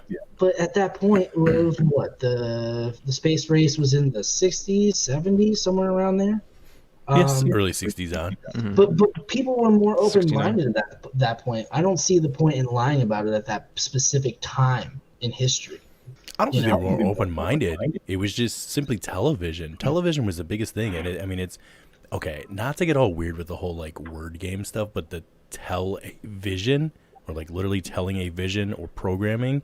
And I'm really big on like the 19th century, the turn of the century. They redid the whole public education program where they rewrote the entire thing, and it was the Rockefellers and crap. Who's the other really big family at the time? Dang it, mother trucker. Connor, if you know this, please help me out. But they were the two big ones that. Spank, Spank, Sons, minors, Spankies. minor Spankies. Yeah. Sorry. But they were all in there. The Spankies and the Rockefellers, they were all in there. Yeah. The Spankies. And they totally redid the whole educational program. And it's weird because there is some writing, and there have been even actual interviews with people that were born in the early 1900s who claim, just their claims, that they were taught that the Earth was round. It only takes, flat. It only takes 3 generations for a memory to be erased. So like all of our history, all of it, we just don't actually know. We really don't. The whole mud floods and everything that took place, a lot of things that have gone on over the years, it's very weird. There's a very real chance that people commonly knew about Bigfoot or Sasquatch or any of these things up into the late 1800s. And when that education program got put in place and was taught for 3 generations, it just erased it from our... Nobody was teaching it. Our grandparents didn't know about it. Our parents didn't know about it. So by the time it got to us, it's not even a question. Nobody's even questioning what would be. Is that just with this country? That is infamously the United States primarily, yes. Oh. However, there are other countries like India, for example, and again, I know people give them a lot of crap saying they're, maybe third world country or whatever. There are those that still had for a while until America kind of usurped some of their information that the world was still flat. This isn't necessarily something that just went away or was a 2016 sensation that hit the internet. Can I also say that Galileo Galilei was put into the equivalent of an insane asylum for saying that the Earth was not the center of the universe? Like they put it, they locked that dude away, and he was I thought, did they hang pretty him? dope, Didn't they hang him? pretty smart. And they locked him away. We're like, we don't want people to believe that. So I think knowledge is power. Back to Matt, your question, like, what would the government have to gain? I think knowledge is power and control of how people think. Like, if you can, I look, I'm not saying I believe one or the other. Yeah, I honestly think I that really don't. that the I don't universe, have a game in the bone. the universe could be gone, created and gone in the flick of a match, and I think that's what's happening. Like in an alternate universe, and our experience of time is in a blink of an eye. And it's like you ever seen the intro of the Grinch with Jim Carrey? Like Cosmic the Who, and it's like in the eye of a snowflake. Like that's what's happening, dude. The universe is fractal. That's You have why. such a broner for Jim Carrey, bro. I do. I love it. I love it so much. A lot of my Well, the whole reason I asked, Willie had mentioned it. I was more or less curious to see if something could be presented to me that would make me okay, all right, I can see your point, and that happened. Which before this conversation, that was never going to happen unless I had talked to you guys about it. Yeah, hey, there you go. Love that. Balance it out, man. I love stuff that like makes me pissed. Like where I'm like, crap. I'm listening to this guy. And I'm like, oh, that makes sense. I'm listening to this one. I'm like, oh, that makes sense. But if you look at David Weiss, he's got a lot of information that will really make you question. Like he's probably the best one I can think of out there that gives the flat Earth theory or hypothesis in a more like rational way. Not to say he doesn't get fired up, because he certainly gets fired up, but he lays it out to where like some of the stuff he's saying is very factually based. He's not just saying, well, I feel. Again, I'm not trying to take away from that, because I understand a lot of people have a personal experience and they're like, I feel this is what happened to me. So I'm not saying that. But when you're going to make a massive claim like the Earth is flat, sometimes we need more than I feel that the Earth is flat. We kind of need proof of that. I will say this too. Everything is bottlenecked to NASA. I challenge you to go out and on your own independently try and prove that the world is both round or flat. It's very difficult. And even if you did... Go ahead, Spooky. Doesn't Chad have a diagram of flat Earth? Yes, he does. Yeah, that's what we pulled up earlier. But just to be okay. There she is. Just for more factual. What's up? Just to bring more facts to the podcast. Talk about what is it? That's the great tectonic shift, dude. That's what happened. She let one go. Too much chili on one night, and the tectonic shit. That's what happened. Oh, shit, it's Amy. God. What's up, guys? How's it going? UFO Garage, Spooky, Big Willie, Matt, Sonny, Chad Smith. Too much energy for the internet. Dude, We're it just gonna got turned up. My show just ended, and I was like, I gotta jump on. Yeah, I'm glad you Right did. on. Thanks. Thanks for letting me jump on. How was your show? It was fun. How was your guys? How's the show going? Oh, it's going. It's going. It's been sexually based a lot. So Oh my it's gosh, been maybe I should go. It's a boys' deeply night ocean of discussion. you guys. I know. Okay. Okay. I'm ready. Dolphins. I'm ready. Okay. Great. Just talking about how the Earth isn't flat, dude. Show her Oh the Earth my isn't gosh. flat. Did she see? Yeah, did you see how flat the Diagram? Earth was? Or I did. Look at It's this so picture. flat. Oh my gosh. she's Oh, got some love. curves. I'm in love with moon my is goddess Earth now. Now my goddess Earth and I are like connected. Oh, Like nobody's Jesus. business. God, she's so sexy. Oh my gosh, you guys are the guys I just like want to chill with my guys. This is awesome, man. I'm so happy to be here. That's where we just chill and hang out. That's for sure. I know, we do. Spooky Morales. Good to see you, dude. I feel like I've always just been missing you, like here and there. Like I was about to run into you, and then like. Here he is. Happy Friday, guys. Awesome. Happy Friday, you guys. Happy Friday. We made it. Simon, he's Chad, like sick. is there going to be an after party tonight? Yep. There's going to be an after show. Then I can actually like let Holla. loose. Because I'm keeping That's it what's together up. right now, and it's Holla. been hard, Chad. It's been so hard, Mr. Chad. I'm ready Jake for you to Smith. let loose, Big William. I've been holding it together. I'm a We're couple all deep. out. I'm Oh, crying. jeez. Hang out. He's we- holding it together. This is holding it together, Jade. Hold it together. This is UFOs. This is UAPs. This is serious. That's right. Right. We're Yeah. talking dolphins here. We're about to Okay. have a serious discussion about blowholes and the connection between that and And the gold. Did you guys watch the Golden Probes? Yes. Yes. So fucking funny. Oh my god. Yeah, they did a great job with We that. were on the after show for that one for a while. Oh, I know. The after show. Oh my god, It was a it's good so time. good. I just like left after an hour. That was a good idea. But man, that was like the most epic after party. Like those girls know what I'm like blown away because they've been doing a podcast for like 5 or 6 years, so they kind of know how to do it, you know what I mean?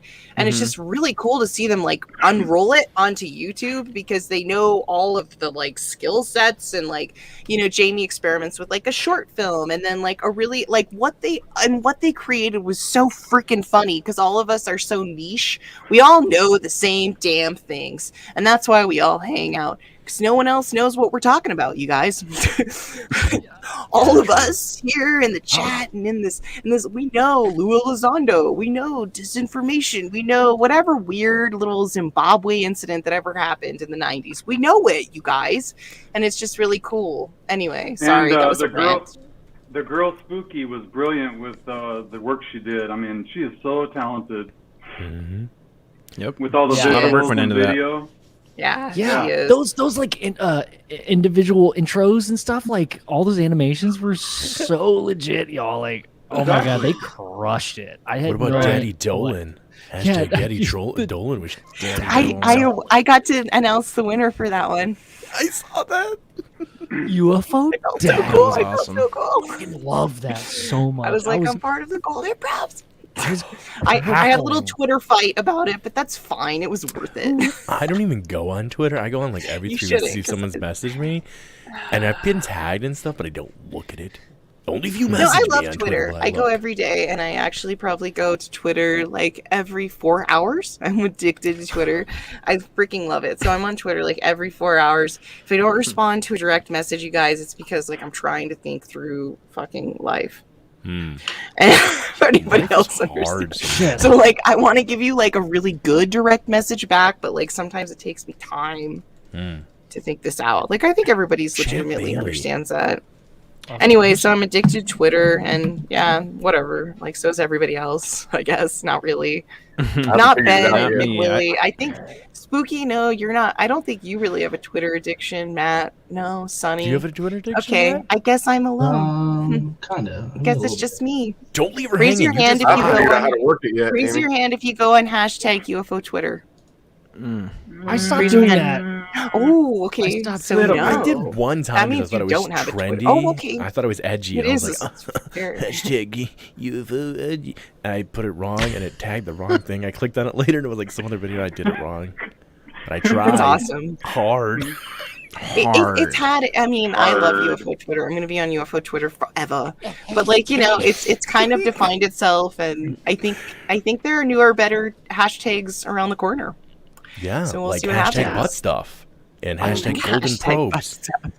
Oh my god. It's funny. My husband almost Bringing killed Jamie me today. over butt stuff, man. Like, Were. he was so awesome about it, though. I was like, well, there was this Twitter fight about butt stuff, and he was like, what's butt stuff? And I was like, well, Jamie and Bree are really innovative social media experts. And I really, because there's a shock value that like there is clickbait, you guys, and Jamie and Bree acknowledge it. And they accept it and they roll with it. And you know what? However you feel about it, you're going to click on butt stuff, especially when it says plus BJ, Bree and Jamie. Okay. So not only did it say butt stuff, but it said butt butt stuff with BJ. But like, let's back this up. Okay. This is the genius of That's these what girls. she These said. girls are going up like 100 subscribers every time I turn my head. Like every time I go over here to look at it, like, and every time I go back, they've got like 100 more subscribers because they know how to do it. So say what you want about it being vulgar or crazy or weird. Those girls know what they're doing 100%. Anyway, It's fun. We I went had and did them the show on. today. It was I'm fun. quietly learning over here. I got to wrap the YouTube side up, guys. Yeah. Yeah, but yeah. You Yeah, guys I can gotta all zip stay out on here, too, but well. everyone watching on everybody hang out. YouTube, yeah, we'll see you guys on Tuesday on the Chad Smith podcast at now it's 10 in the morning Eastern, 7 o'clock Pacific on over on Sunny's side. So see you over there on Tuesday. And if you have anything else, Sonny, My sign Thank you, fell.